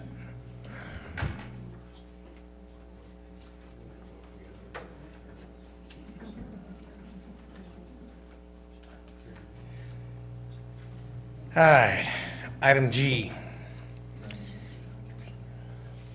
Consideration of a possible action of a special use permit application for outside storage of hazardous materials and explosive combusting testing facility filed by NNV Investments LLC. The property is located at Bango Road, assessor parcel number 007-071-79, consisting of 438.42 acres in the industrial zoning district. The applicant proposes an outside battery storage yard and a battery testing facility. Is there anybody to speak on behalf of this application? Can you guys please state your name and address for the record? Bradley Mayhew, 0 Bango Road. Don Tatro, 0 Bango Road, representing NNV Investments LLC. Thank you, guys. And Dean, would you like to go ahead and start us off? All right, thank you. Dean Patterson, Public Works and Planning for the record. So NNV Investments LLC is a subsidiary of Redwood Materials, which is in the battery recycling and remanufacturing business. The company has other facilities in the USA Parkway area in Carson City. This very large property will have multiple uses. 2 uses are proposed at this time, and a third will come later. Uses 1 and 2 are limited scale at this time, and will expand over time using phasing. Use 1 will store end-of-life batteries on the property in an outdoor setting as staging for later disposition to different routes. This is described in more detail in the presentation. Standalone outside storage requires a special use permit, as does handling of hazardous materials, being the batteries. Use 2 will do battery testing on those batteries that still have storage capacity to determine if they are suitable for later use, such as in the third proposed use. Explosion combustion testing is what this use is classified as, and it requires a special use permit. Use 3 will be submitted later and is a solar power facility that will include battery storage using repurposed batteries that still have storage capacity. A renewable energy facility will require a special use permit in the future. So I'll go through the 2 main project areas, being the outdoor battery storage and then the R&D center, which is the battery testing facility. So the storage area, I'll describe the storage area first. The company focuses on lithium-ion batteries, especially those recovered from end-of-life electric and hybrid cars, but including those for other purposes. Batteries are acquired from different sources and will be brought to the storage yard. They're shipped and stored in large packages. For example, large vehicle battery packs are normally self-contained, and the smaller batteries are packaged in large drums or other containers. Battery packages will be stored using racks to keep them off the ground, and they'll be covered using tarps, etc., where needed for protection from the elements. The applicant can cover this kind of stuff more if you're interested. The application indicates that the battery storage yard is planned to cover 35 acres. That's the blue area on the screen. It's north of Bango Road and adjacent to the Safety Clean property. It includes 3 proposed phases. I think you can see them there. The first phase is closest to Bango Road. Phase 1 and 2 will border a dry stream pathway running through the property. That's the wavy line forming the edge of the blue area. Phase 3 is more than half of the total area, so a recommended condition addresses the different phases, by the way. Battery storage will be arranged on a grid pattern using 900 square foot spacing and a height limit. Diane, can you switch to one of the other pictures? The site plan there, so you can see a layout of the spacing of the grids. So that's there for to help contain any fires that might happen. The operational plan uses fire code standards, and the fire marshal has been in contact with the applicant regarding operations and safety. The storage yard, pardon.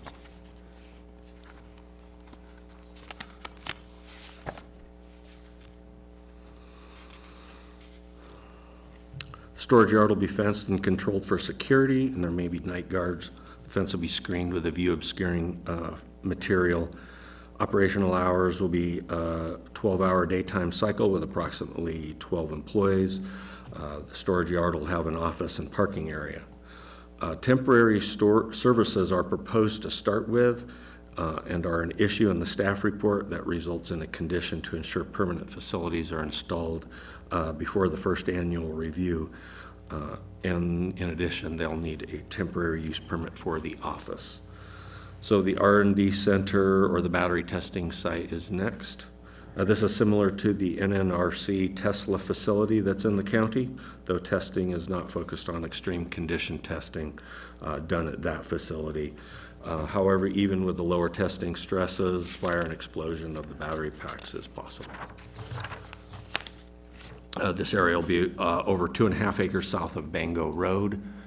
You can see, actually I can't read I think Bango Road's the diagonal up at the northeast corner, and so it's a little separated from Bango Road. The testing area consists of concrete pads enclosed by block walls. There'll be 3 phases, each with a separate testing pad. Operational hours will be a few days a month between 6 and 6 to start with. When operated, there'll be 4 to 5 employees, but note that the limited use is likely to increase over time, especially with phasing. The R&D center will also have an office and parking area, but it too will use temporary services to start with. And again, staff recommends that they be made permanent before the first annual review. The staff report reviews the 5 special use permit criteria. Many smaller issues are raised as a result of that result in conditions of approval. The main issues are the permanent business facilities, as I mentioned before. Lighting using portable light towers need to be in conformance with the dark skies lighting requirements. Outdoor storage screening is required for the storage yard. The applicant proposes screen fence or berming along the public-facing sides, but the code requires full screening rather than partial. Alternative screening might be allowed if the solar farm moves forward right away, or if a variance is approved, if not right away. That's would be a subject for later action. Water features and native features are also come into play. There's multiple requirements in the code, and there's a ravine that runs, it drains most of the surrounding square mile and discharges onto property a mile away or so. Stormwater drainage carrying battery, fire, and explosion residues is a concern, and it results in conditions related to containing those residues. That has to do with stormwater control. Fire and control and firefighting is an obvious concern. The applicant proposes in the application a 300-gallon fire suppression vehicle, as well as fire water tanks on site. The fire marshal has been working with the applicant on a number of points, and those are summarized in the staff report. Staff recommends that the emergency management and response plan be developed to the satisfaction of the fire marshal. Condition of Bango Road is a concern. It's considered paved, but it's actually just double chip sealed. We've been talking with the applicant about Bango Road. It's just not a robust construction standard for heavy truck traffic. The project's heavy vehicle traffic is expected to increase damage and repair needs, especially with phasing. A recommended condition will require the business to participate in future upgrades to Bango Road in coordination with other industrial uses on the road. Another issue on Bango Road is that when it goes north of the site, there's big problems that need to be fixed, mainly by relocating the road. This is summarized in the staff report. Its official road easement runs along the west property line of the project, so staff recommends that the easement be continued onto the north edge of the property. One of the environmental concerns is dust during construction and stabilization afterward. The applicant is committed to aggressive dust control through normal permitting. Another environmental concern is hazardous materials released when batteries catch fire or explode in both the testing and storage areas. These can result in both air emissions and discharges in stormwater runoff, and there's conditions recommended to control these issues. There was 2 comments, I believe. One from Department of Transportation, mostly informational. You should have that in your packets. I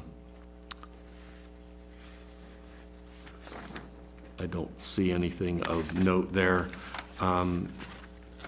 The other is from a neighbor, well, not too close, about a mile away on the river. Sherry Weidman, 13991 and 13993 Cadet Road, so that's actually next to the last application we heard on the river.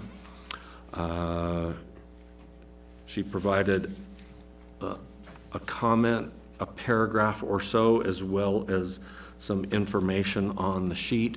Asked for it to be read into the record. I will read the paragraph, but I won't read all the informational items. A consideration and that is simply a restatement of the agenda item. Below are quick Google searches that reveal that these types of facilities are prone to fires, which release toxic gases. It states that the fire at a large battery facility in Monterey County resulted in alarmingly high concentration of heavy metals at nearby estuary. Please protect our waterways and residents. That's highlighted in yellow. And there's a number of image clips that are pasted onto the sheet from a variety of different sources. Staff recommends approval with a number of conditions that are in the staff report. And with that, I'd be happy to answer questions. Thank you, Dean. Is there anything that the applicant would like to add? Or do you guys have anything that you would like to? Sorry. Don Tatro for the record. No, I just thank you. I think the staff report was complete. The only one that on item 8 in the states about pollution prevention before grading starts. We absolutely are going to do the pollution prevention portion. We would just like to clarify that we would like to begin grading to put those controls in place. So kind of the cart and the horse there. Just FYI, we talked to the applicant about this item, and we're in agreement that it really should be before operations, so before batteries are brought to the site or being tested, then those pollution protection measures need to be in place. All right. And then can you guys give us a little background on how many of these places that you guys have currently? So currently we operate, well, Redwood operates about 330 acres at the Tiara Industrial Center. That's where the operations are. So that's where the recycling and manufacturing takes place, as well as a piece of property in South Carolina, and then one overseas as well. Okay, and then have you guys currently historically had any fires? We've had, thermal events, varying degrees, and so I would say we're well-equipped to handle the response, and have actually been presenting on best ways and working with the governor's office on best ways to handle lithium fires, whether they be from, using your electric drill as a hammer and what happens there, or up to EV fires and that type of thing. So we've been helping there. And then we have our first responders on site, so our security for initial suppression capabilities, and then immediate remediation, testing of soils, removal of any contamination, or anything of that sort. And then on your current plan, they were supposed to sit in there, above concrete, right? That way you can capture any leakage or spillage or that, or are they in the containers itself? I can take this one. We typically have done base rock as the ground level, not cement for the entire facility or anything of that nature. We have not had issues with leaching or anything following a thermal event. We remediate within 24 hours typically, and have protocols in place to contain all of that. All right, thank you. I'll open it up to the board if there's any questions. Mr. Chairman, Jeff Goings for the record. Couple of questions. First off, just for clarification, there is no off-gassing of these batteries at all, correct? I mean, they are a sealed lithium battery, so as they're sitting in storage, there's no off-gassing of any type at any... No, there will be off-gassing, like a VOC level potentially to do. So this is typical of even your alkaline batteries in your house. If you leave them in a plastic box and open it up, you'll smell that later. That's just typical for batteries. Okay, so there is still off-gassing with the lithium. With this many batteries, give me an idea, what am I looking at here? What am I going to be, what kind of, because that's a lot of batteries, it looks like to me. Yeah, and I think that, within the public comments, there's a couple of pieces of kind of public information around an incident in Missouri and an incident in Monterey, California, I believe. This is a very different setup for that, and purposefully so. So the separation between these batteries leaves a much less dense energy density between the batteries for better management of those situations and prevention of an event like that.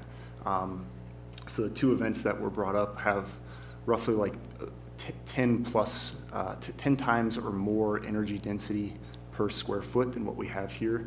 The reason this looks so much is because we have these items spread out pretty far to manage that more appropriately. I was just going to add in, if you're looking at this grid, what this looks like is separation between to prevent, if there is an event on one section of the grid, to prevent that from promulgating to the next. And so you're able to suppress within a specific time, hopefully as soon as possible, to prevent that. So you're specifically talking about a thermal event here, fire, whatever is going on. I guess my question is these are in storage, are they off-gassing? Are we going to have odors coming off of those of any type there? That's where this concern is right now. Yeah, we measure the ppm and the air content and have not had any issues with that with our current storage. No issues with odors or anything of that nature. Okay, next question is this is a storage facility, correct? Those batteries will then move from the storage facility to either your recycle facility or potentially over to where you can use them in the solar field, correct? That's correct. So give me an estimated how long grid number grid line 4 there, right in the middle, how long is that battery, that bulk of battery is going to be typically stored at this facility? We have regulatory requirements from the EPA as like a large quantity universal waste handler to have all material there for less than 1 year. So maximum would be 1 year, ideally much shorter as our production allows. Okay, so those batteries moving in 1 year max, then they move out. They either go to the recycle facility or they're repurposed. Yes, sir, that's correct.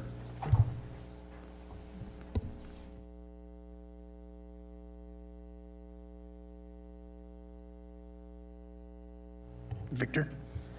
Mr. Chair, Vic Ansotigi for the record. So with your firefighting equipment, I imagine it takes some pretty nasty stuff to put out a lithium-ion battery. Is there any impact with if you had to put out a fire? Does that leach or anything like that?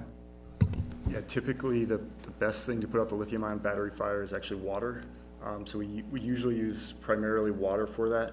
The one chemical that we have found to be pretty effective is F500. And so that's another very typical material for firefighting. But no major concerns in terms of like chemical residues associated with either.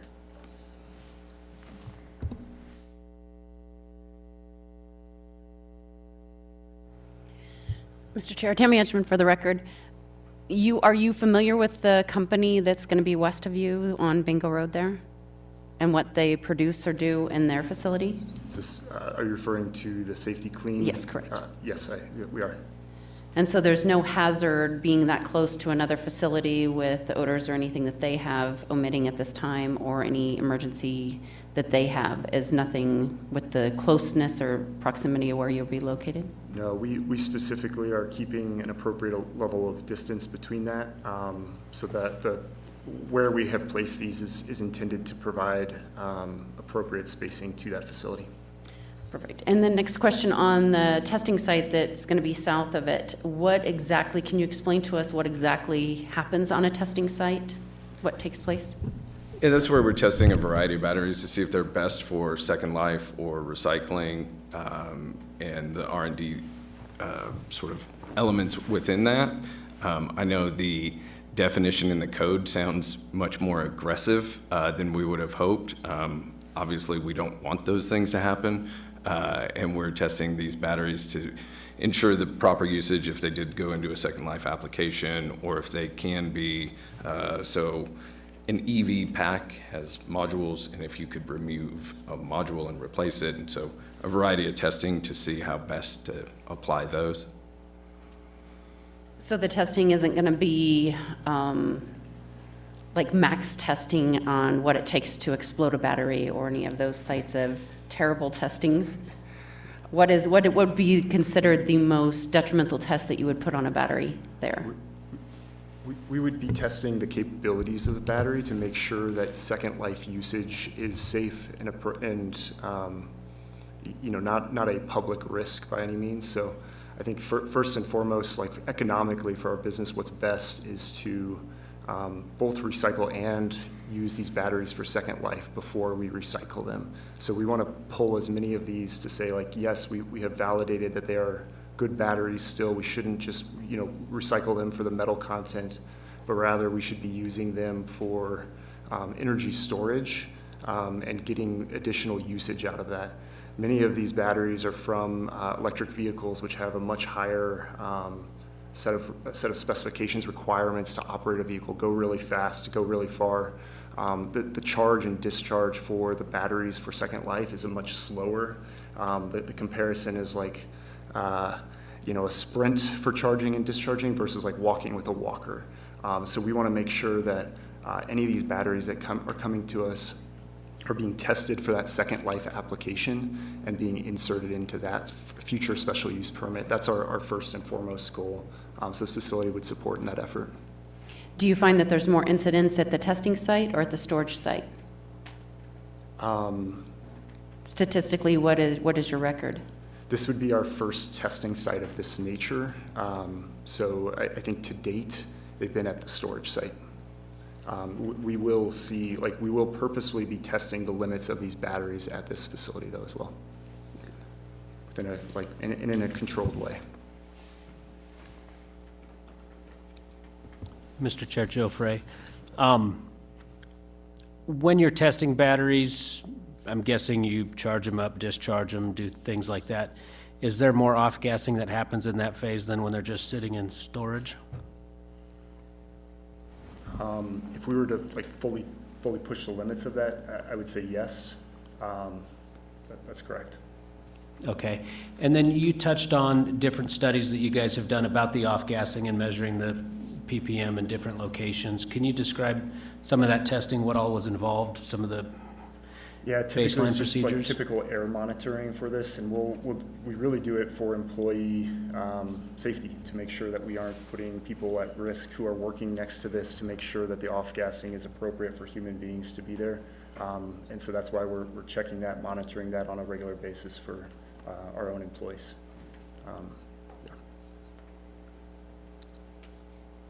So in addition to the safety factors, what about any just smells or odors? You know, I think looking at quality of life issues for neighbors in the area, I think there's some specific atmospheric conditions in this location that we have inversion layers and things like that that really trap things in the area. Have you guys had any research or studies on odors in particular? This has not been an issue for us. We haven't done any broader studies. I fully don't expect any odors for any of the neighboring facilities. I would think that would be more tied to the recycling and remanufacturing side of things, where we have scrubbers in place and that type of thing, but we're not operating in that condition here.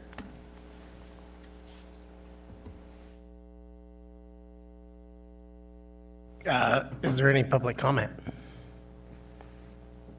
All right, please come up and state your name and address for the record.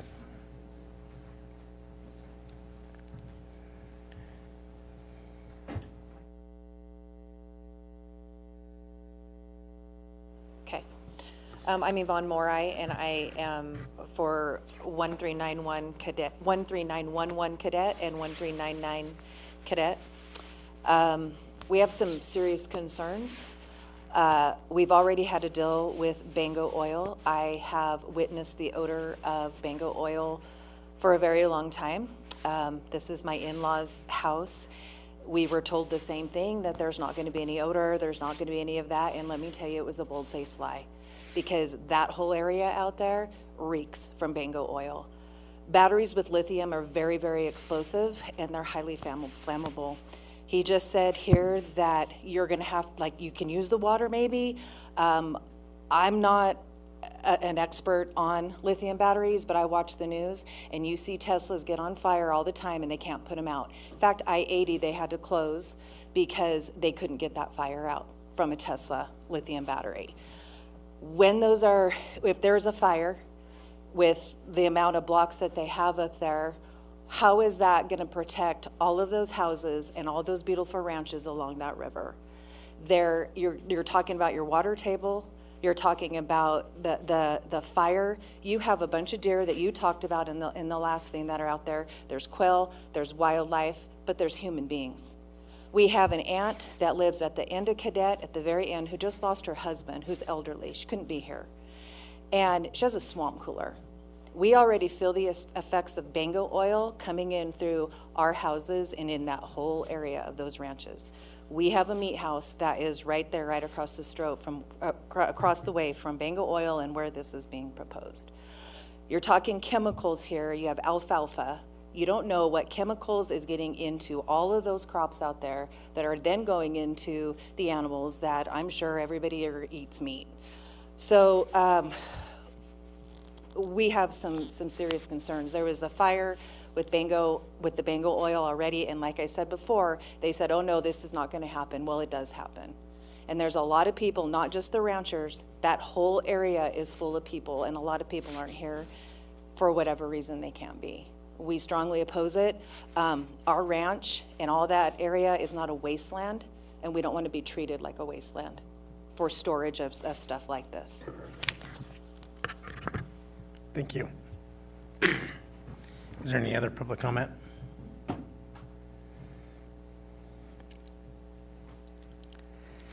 Please state your name and address for the record.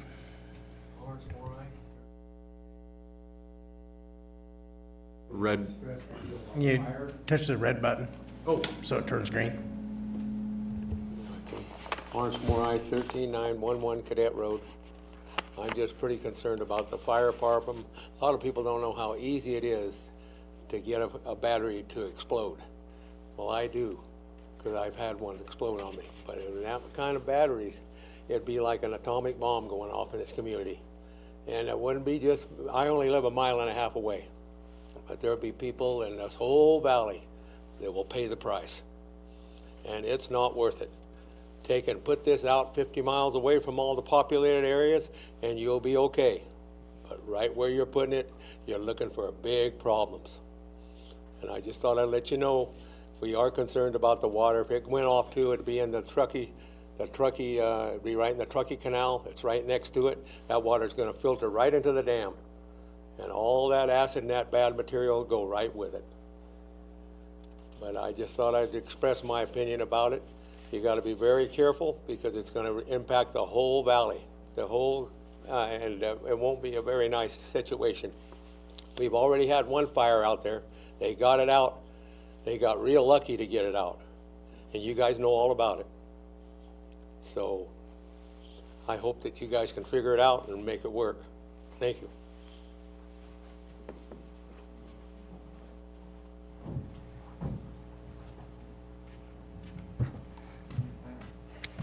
Please state your name and address for the record. Do I have to push the button?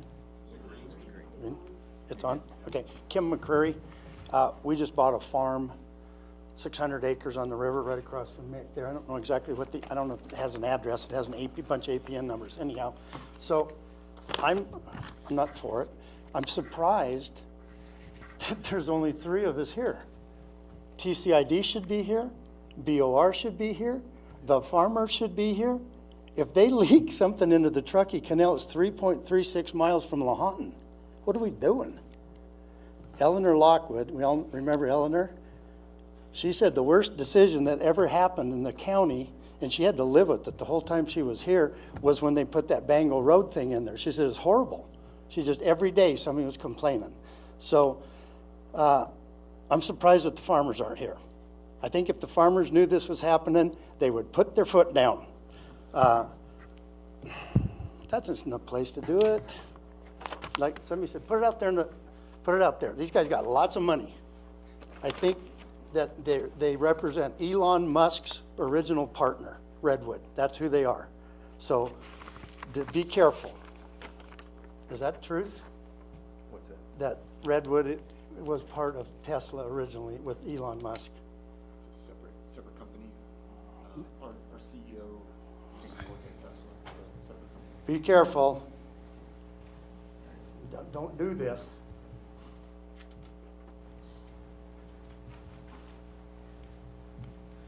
All right, Mick, can you please state your name and address for the record? Oh, yeah, Mick Casey, 399 Reagan Place, and we have that 4140101 at Cadet. I don't know how many of you guys ever did it, but before we had that property, we were coming down past Lahontan, and you know when you go into that dip, and then it goes back up before you get to Swingle Bench Road. We were coming through there one time, and my eyes started watering. It wasn't a stink like horrible, but my eyes started watering. It wasn't near about 1/10 as strong as tear gas, and I'm going. And all these guys were complaining about it, but I didn't live out there then.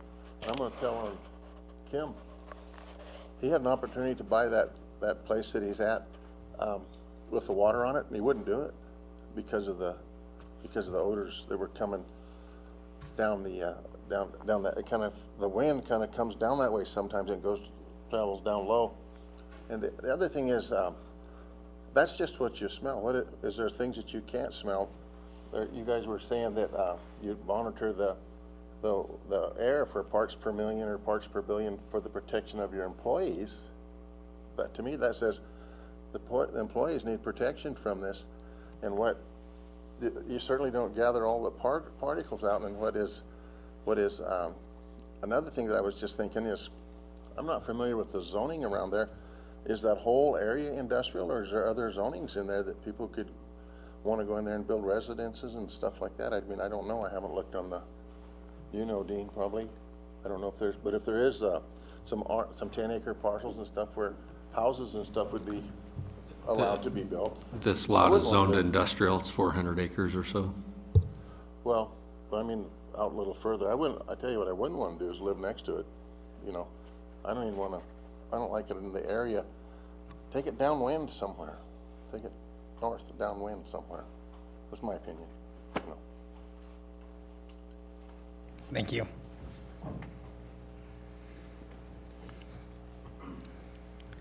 And please state your name and address for the record. Jacob McCreary, right across from Mixed Piece over there on the river. And it's, like it says, hazardous waste and explosive. And out here, we're in the desert with wind. If there's fires, if it's a windy day, you don't know if you can put it out. And then it hits that riverbank and gone. And you're in there, and you're right next to Truckee Canal, leading to Lahan out there. And you guys just turned down Mick to make some 40 and 20 acre parcels, but you're gonna let these guys think they can do this? I mean, thank you. That's all I had to say. Thank you.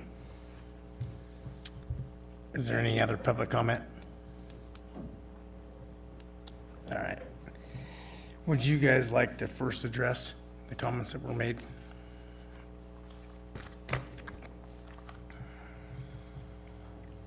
Obviously, you know, we wouldn't want to impact anyone in the parts per million and the grading. I go to work every day nearly at our facility. I've never noticed a smell. Trusted I don't, you know, in and out of those buildings. If I didn't think it was safe, I wouldn't be going through there, and there's a lot more activity at our current site. So understand that a prior company, you know, has something that has soured some folks out there, but growing up in a similar community, you know, we wouldn't do anything to harm the water. That's why we have the pollution protection plan in place. That's why we have a variety of these things in place to ensure the safety of this operation. And so I just want to, it sounds like it doesn't matter what I say to some of the folks who commented, but that is truth to me. And like I said, I wouldn't be going to work there every day if I thought there was a risk. So I just hope that brings some level of comfort. And I would just add, like, our mission as a company is to improve the environment. That's like everything everybody at that company cares about every single day. Everything we're doing is to keep material out of landfills, improve emissions in the world, and do this in a safe and sustainable way. So I hear the comments from the public, but I think that's very disconnected from what we are doing every day and what we care about as an organization. Can you guys address, I mean, it was brought up several times on the drainage. Say there was a fire, say there was anything, I mean, no matter what, I mean, if you're spraying it down, any of that drainage is gonna go into the ground, correct? And will it run, because as a natural flow, it would run down to the river base and all that. Would there be any instance at all that you would have any drainage leave the battery? It's not my, because of the pollution protection plan and those types of things and the constant testing, especially after an event, you know, block any flow, test the soils, ensure that there isn't anything, and if there isn't something, we would be required and do to remove that contaminated soil. So you've mentioned that a couple times, and I'm good with you. Could you just, it's pollution control plan, is that what you said? Or correct. Right. Could you go into detail then, I guess, with what that entails in that plan?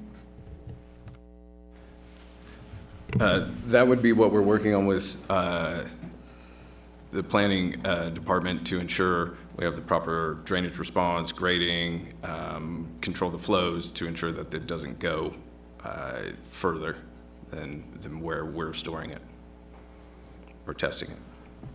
Mr. Chair, can I add? Yeah, some of that? Yeah, so again, there is that pollution prevention plan that they're discussing, right? All that stuff would be done, if approved, during the design phase, right? Ideally, the site would be designed to flow away from drainage features. Any runoff that would be, I guess, generated on that site would be put into retention areas or containment areas that then can be mitigated as they have stated. So again, they're not just letting stuff just flow into the ground and wherever it wants to go and follow existing ground. They have to come back and show us where they're actually going to be sending this, if contaminated, I guess, water, whatever, if they have to fight a fire, it's got to go somewhere, and then it gets contained, and then they have to mitigate it from there. So again, it's not just going to be flowing wherever it wants to flow. They have to control that and show that to us and be part of their plan. So that would all be done with Mitch too, right? The fire marshal with that plan? Correct. And that's where their fire plan came from, because before they didn't have any on-site fire prevention, and one of the suggestions was that they supply the fire prevention to allow time for the fire department to get there, because it takes approximately 12 to 15 minutes to get to site, right? So Mitch was requiring some additional on-site trained fire prevention that they have to have there 24 hours a day in case there is an emergency like that. Sure. Go ahead. Jeff. Hold on, Jeff. I'm sorry. If I may as well. Also, INDEP, report to INDEP and work with INDEP on a variety of these things too. So we have to have permits and comply with all their standards as well. Correct. And I mean, I get where you guys are coming from and hitting those standards. I mean, it was more of a, when things don't go right, you know, I mean, what's the plan? I mean, we haven't had anything real concrete, and understand we're working on that, and it's gonna be in the conditions. You know, if you were to get approved, it'll be in those conditions that all those will need to be met before you're able to move forward with any plan. So, all right, thank you, and go ahead, Jeff. Yeah, Mr. Chairman, Jeff Goings for the record. So, one of the statements that was made, and I do remember this, just a month or so ago, where they had one of these Tesla pickups catch on fire, and they did shut down 80, because I wasn't sure that, they weren't sure that they had the equipment to put that fire out. Explain to me why we're kind of looking at this as an easy out, whenever we responded to that particular incident, it didn't seem to be quite as easy to put that one out. Part of the challenge and there was another one on like I-15 that you probably saw in the news. I think that was one of the public comments that came along with this, is actually like a lack of training from local fire authorities on how to put out lithium-ion battery fires. So in particularly the I-15 incident, Redwood actually came down, helped with the first responders on extinguishing that fire and cleaning up the event to where it wasn't contaminating the environment. We brought it here, we recycled that material. We are working with local fire departments across the country to provide the appropriate training on how to respond to these events, the right protocol, the right methodology to prevent having an event that goes for a long duration. Because if you handle it the right way, it doesn't go for a long duration. Usually when that happens, it's because they responded the wrong way.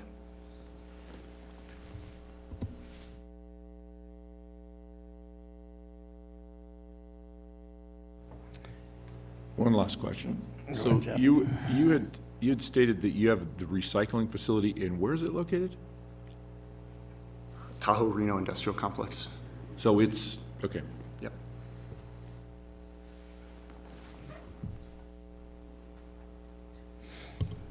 Is anybody? I have a question, and this is probably for Mr. Sanford, because I'm going to say the Bango Oil thing was maybe one of the biggest mistakes this county has made. And there's people, not only in this room, but that aren't in this room. And actually, that's one point I want to make real quick, is based on the people that were notified about this, which was done to standard, I believe there's a lot more people impacted by this that were not notified just based on the general geography of the way the topography of that valley sits, that are highly impacted by the Bango Road thing. And so, you know, no fault of you guys, but when Bango Road was put in, that facility, we were assured all of the same, all of the same assurances. NDEP would be overlooking it, we would meet all of county code, blah, blah, blah. And there's nothing we will ever be able to say or do that will, you know, make the people that are affected by this be happy with this project. But that said, what types of things have been put in place to make sure that we don't make the same mistakes that we made back then? Well, there's been a lot of changes since back then, but the one I think that's most important to this board is when you look at these recommended conditions that are being put in place today, those types of conditions just weren't done that way, and the planning wasn't as clear about what was going to happen in certain circumstances, whereas, you know, in this case, a pollution plan is being required before operation begins. The fire marshal's being consulted, and our county code has also been updated several times to address these types of issues, that if there does create a nuisance or a long-term issue, the community would have the ability to review this permit. And so I don't want to say that nothing bad could ever happen, you know, because that isn't something that can be done. But the county has taken several steps since that time, and this board has been provided additional information and conditions on this permit that would, I hope, assure folks that if something were to go wrong, for example, the final condition being that, or maybe it's not actually on this one, but usually it's the first one, that's subject to annual review to ensure compliance with conditions and code requirements. And that type of work has changed. And so if we are having consistent problems, this board would have the ability to review and make recommendations at that time. And would those recommendations have any teeth? Because that's my feeling with the oil recycling facility, was that the recommendations were kind of just that, recommendations. I mean, and as an example, you know, if there were issues that were created and there was non-compliance with the special use permit, could we say, please leave town? Or is it just, you know, hey, you're not complying with it. Hey, you're not complying with it. Hey, you're not complying with it. I mean, how do we get something done if we get to that point? So our county code has provisions for the revocation of a special use permit if there are conditions of that permit that are being violated. And so I guess I'll give an example here. Say condition 8 requires a pollution prevention plan to be created that's acceptable to the director. If that plan was not put in place or didn't exist, or it wasn't appropriate, or wasn't approved by the director and wasn't up to standards, then this permit wouldn't be allowed to begin. And if for some reason Redwood decided to make the plant anyway, we would have the ability to revoke what has been granted and as well as pursue damage. I don't expect that, but we do have legal abilities to handle these kinds of issues now. And Mr. Chair, I'd like to follow up again, Randy Hines for the record. As you can see here, this is our notification, right? This has been brought up a couple times today. County code requires us 300 feet from the boundary, or, and Diane, correct me if I'm wrong, 30 individual property owners, right? Unique property owners is Unique the property term. owners is the term. As you can see, we went out 4,000 feet, which is over 10 times the requirement. Again, we don't have control of people checking their mail and or coming down, or even if they can't come down. But again, we did receive one letter and we read it to the record. I mean, and of course, we've got the people here in the audience today. So again, we've attempted to notify 10 times the area that we're really required to notify, so. And again, that happened on the other one too as well, so. Thank you, Randy. Mr. Chairman. All right, go ahead, Jeff. So, and I've done this a couple times now, to maybe some people's displeasure, but to the public, first off, thank you for being here. It's important that you get here and be able to state your position and where you're at and what your concerns are. I don't know, in the paperwork that you have back there, these conditions that we're talking about, that Joe's been talking about, that we've been talking about up here, I don't know that you have a copy of these conditions. And if you do not, I recommend that you do get a copy of them, because there are an extensive amount of conditions that would have to be met for this project to move forward. And again, there's more than a page here of the recommendations that would be required. So I would recommend that you, the public, be able to see these recommendations. Now, on that note, I am also a bit concerned that we don't have a representative here from potentially TCID or BOR. And I'm interested, were those two agencies notified of this? I mean, they're not property owners, or at least on the tax rolls, so I'm not sure how that comes into play. Diane, do you know? I mean, I think sometimes with BOR, for example, they are a landowner, so they would get notice. Obviously, they did not respond to our notice. TCID, I don't know. Yeah, so, you know, from a county standpoint, this, I think, is a facility I'd like to see happen, because it's going to generate income for the county and the community. At the same, on the other hand, though, is I almost feel like we're not represented well enough here to possibly make this, for me to make this decision tonight. I almost feel like I would like to have a couple of those entities involved and at least have some, okay, I'm sorry, do you have something, Diane? The Bureau of Land Management and Truckee Carson Irrigation District were on the notification list. And we received no formal writing or anything back on it? Dean Patterson, for the record, I've never seen a response unless we specifically go solicit it from like TCID or BLM or something like that. But they were in fact notified. The landowner was notified, yes, and they do own land in this area.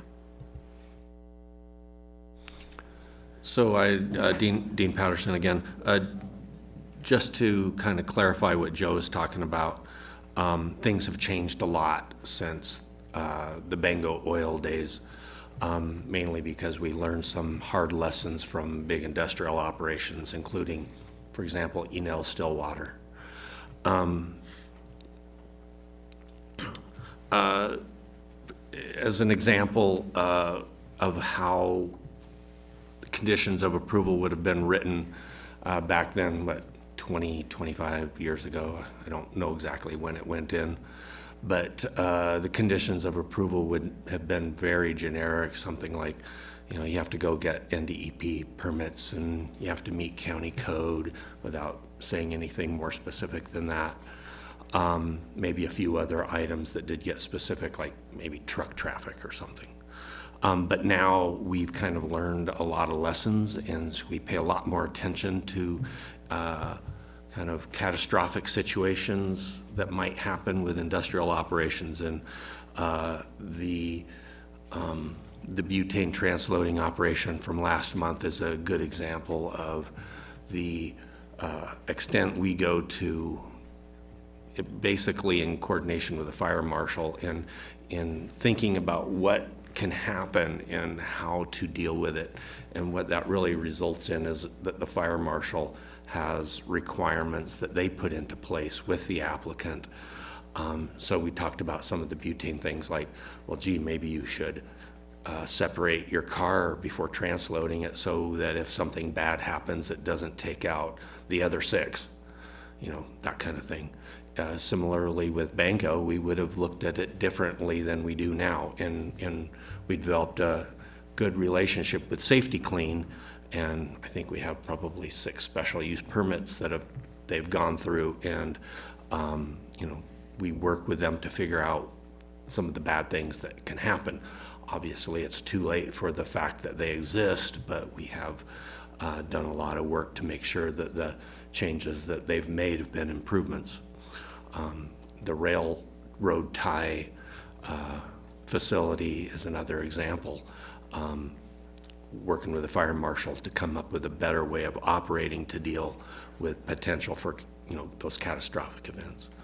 And so with a battery facility, a lot of the issue is the battery residues that happen when you have a fire or explosion. And so the number one way to deal with that is make sure that the storm water is controlled, and if there's an event, you go in and clean it up before it can migrate to some other location.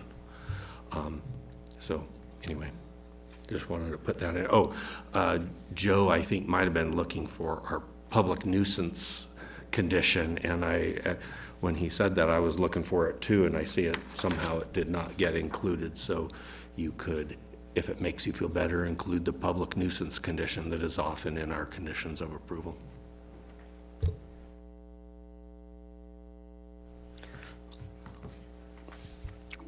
I would like to see if the board would entertain the idea of tabling this for 1 month. This is not a decision that can be at all taken lightly. And I know for myself, I need more time to research this, study it, think about it, talk to people. There's a lot of people that have been very badly affected in this community, and they're my neighbors, and I can't let that happen again. I don't know if the board would entertain a motion to table this for 1 month. Hold on, Jeff. Go ahead. So, Joe, we hear your recommendation, and I think the fellow board members are in agreement with that. And so if somebody would want to make a recommendation to table this for 30 days and for next month, I think we can entertain that. With that in mind, Mr. Chair, before you go, I think the applicant would like to say something first too. But before you go ahead with that, can you also think about if there's something specific you would like to have the applicant provide information on to make your decision easier? That was my question as well. All right, yeah, correct. I would agree with that, and I don't know about everybody else here, but I think a little bit more than just a grid on your paintings or your drawings. If you went back to where there you go. If you could give us a little bit more detail, or actually not a little, quite a bit more detail on how that even looks. I mean, because it just looks like a bunch of scribbly lines to me, that it's a container or whatever. How are you stacking the batteries? What sits underneath? Dirt, all of those things. And I think we would also like to see fencing, how you're fencing that in, and maybe a concrete barriers, if that would be considered, I don't know. But I think we need a little bit more detail on how this facility would even appear or look, once it's built. The public would probably also like to see that. So is there anything else that anybody'd like to add? Yeah, and I would like to see potentially us getting some of the other entities that really are not represented here, at least make a comment on it. Obviously, they've been notified, but they didn't even make a comment on it. I'm a little bit disgusted with that, quite honestly. The other thing is that with me, I don't know that I need any more provided by the applicant. What I really need to do is I need to look at something outside. I want to see something about these facilities, maybe some public comment on areas where these facilities are at. That would be beneficial to me. I am a little bit more encouraged in the fact that your recycle center is located, we'll call it USA Parkway, which tells me that it's an industrial, but it's a fairly densely populated industrial areas. That makes me feel a little better, but I also really want to point out that in the interim, public, you guys out there, read these conditions and take this maybe 30 days that we're going to do here, and let's see if we can, answer some of these questions so that we're not putting these guys on the hot seat here next time with the same kind of stuff. I'm going to personally do a lot better job of investigating this for myself. Hold on, Jeff.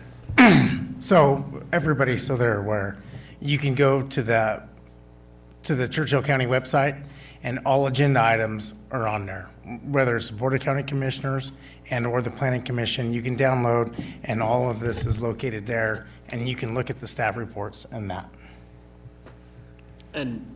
And I guess, just to add to this, Randy Hines, if there's something that we need to do, right, as far as an office to mail these out, I think we're open to that. We just print it out, we can shoot them out. Yeah. But we can have it available up front too. I mean, I think we're a joke. and we But do that. everybody has an equal opportunity, Randy, to go and download just like exactly. I do and everybody else does. Yeah, And they're located there. Just to be more specific of that, Zach was pretty specific.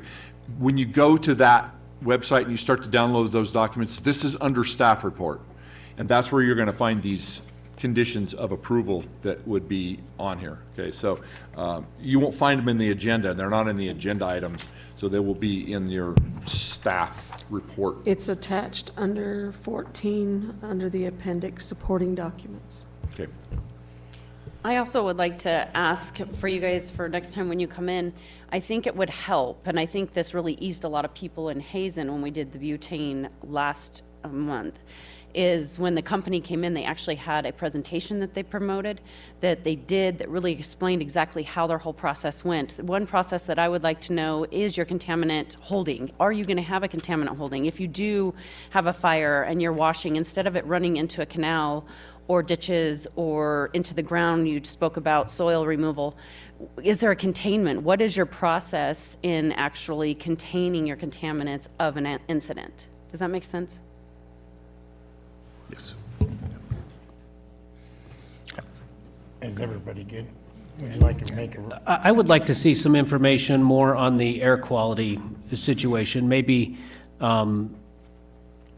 odor tests and stagnant type conditions, because like I said, I think atmospherically in that valley, there's inversion layers often, and like some folks from the public stated, I've driven through there at times, and it will knock your socks off. I'm not saying that you guys are the same operation at all, but I think that's necessary, not necessarily in well-ventilated areas or in even normal atmospheric conditions, but in sort of stagnant airspace would be neat. I know that might be a tall order to pull off in the next month, though, but if there's any information you can gather, I'd appreciate that. We have data on that, I can provide it. Gentlemen, Vic Ansotigi for the record. Everybody's kind of beating you up. I just looked up your website real quick, and I think the only recommendation I have is show the public that you guys are a legitimate business. I mean, you guys are, I just looked it up. You're very big. You're very, you know what you're doing. You've been in it for a while. You respond well to accidents and emergencies. I think you just need to display that to the community and to the board. I will just make one more thing. I've had the pleasure of actually taking a tour of Redwood before. Obviously, this board can't go in more than a quorum, but I do think it might be worthwhile if you want to reach out. There was a small area of, I think, contained storage stuff there, and so you would possibly be able to see what this looks like, so that you can understand, I think, better yourselves about what this looks like, as well as what potential contaminants and off gases would look like. Obviously, I didn't smell anything there. I don't think that's expected, but you would be able to, I think, see it and understand maybe what it's going to look like better than this drawing.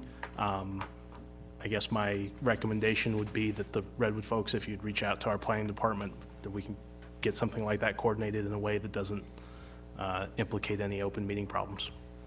Yeah, we'd welcome that. All right, thank you, guys. So can I get a recommendation to table this for 30 days or until the next meeting? Yeah, Mr. Chairman, Jeff Goings for the record. I move that we table this decision for the April meeting, 30 days from now. I second. All right, it's been moved and seconded. All those in favor, please say aye. Aye. All right, so we are going to table this, and we will see you guys next month. Thank you very much. Thank you all. All right, item number 10, update related to the code and master plan changes. I'll go ahead and take this, I guess, as far as the code is concerned. There are some potential code work to be done in the near future. I believe I spoke with Director Hines that there is an expectation that we would be bringing some proposed code plans to you in the next month or two. And so I'd be looking at having a workshop in the month of April to discuss those changes. And then I'll let planning take on the master plan problems. I'm sorry I missed your discussion. As far as the master plan, again, Randy Hines for the record, we know we know we've been delinquent on getting that done. As you guys are aware, we've had several large projects come through the county over the last, well, since I've been here. And with us being understaffed, we've actually now, I think, starting Monday, we're fully staffed. The intent is, I think Joe had mentioned some code changes, but we always have that in the back of our mind that we still need to address the master plan. So again, it's not that we just got a lot of stuff going on right now, and from what I understand, there's a lot more stuff coming our way as well. So we'll get there, but just remember, we're not forgetting about it, so. All right, thank you, Randy. Then we'll move on to item 11. Joe said that they were working on that. And then we'll move on to item 11, the consent agenda. Is there any comment or discussion on the consent agenda? Can I get a motion for the... Mr. Chair, Vic Ansotigi for the record. I move to approve the consent agenda as submitted. It's been moved and seconded. All those in favor? Aye. Aye. All right. Item 12, is there any other public comment? All right, seeing none. Did we miss you? No, we're 11B. 11B. Okay. On the consent agenda. Yeah. Yeah, they said we didn't have to be here, but we wanted to Okay. Oh, okay. Yeah, we just approved you. Thank you, guys. And it was exciting, we're coming back. oh, yeah. So we're going to go ahead and adjourn this. Thank you very much.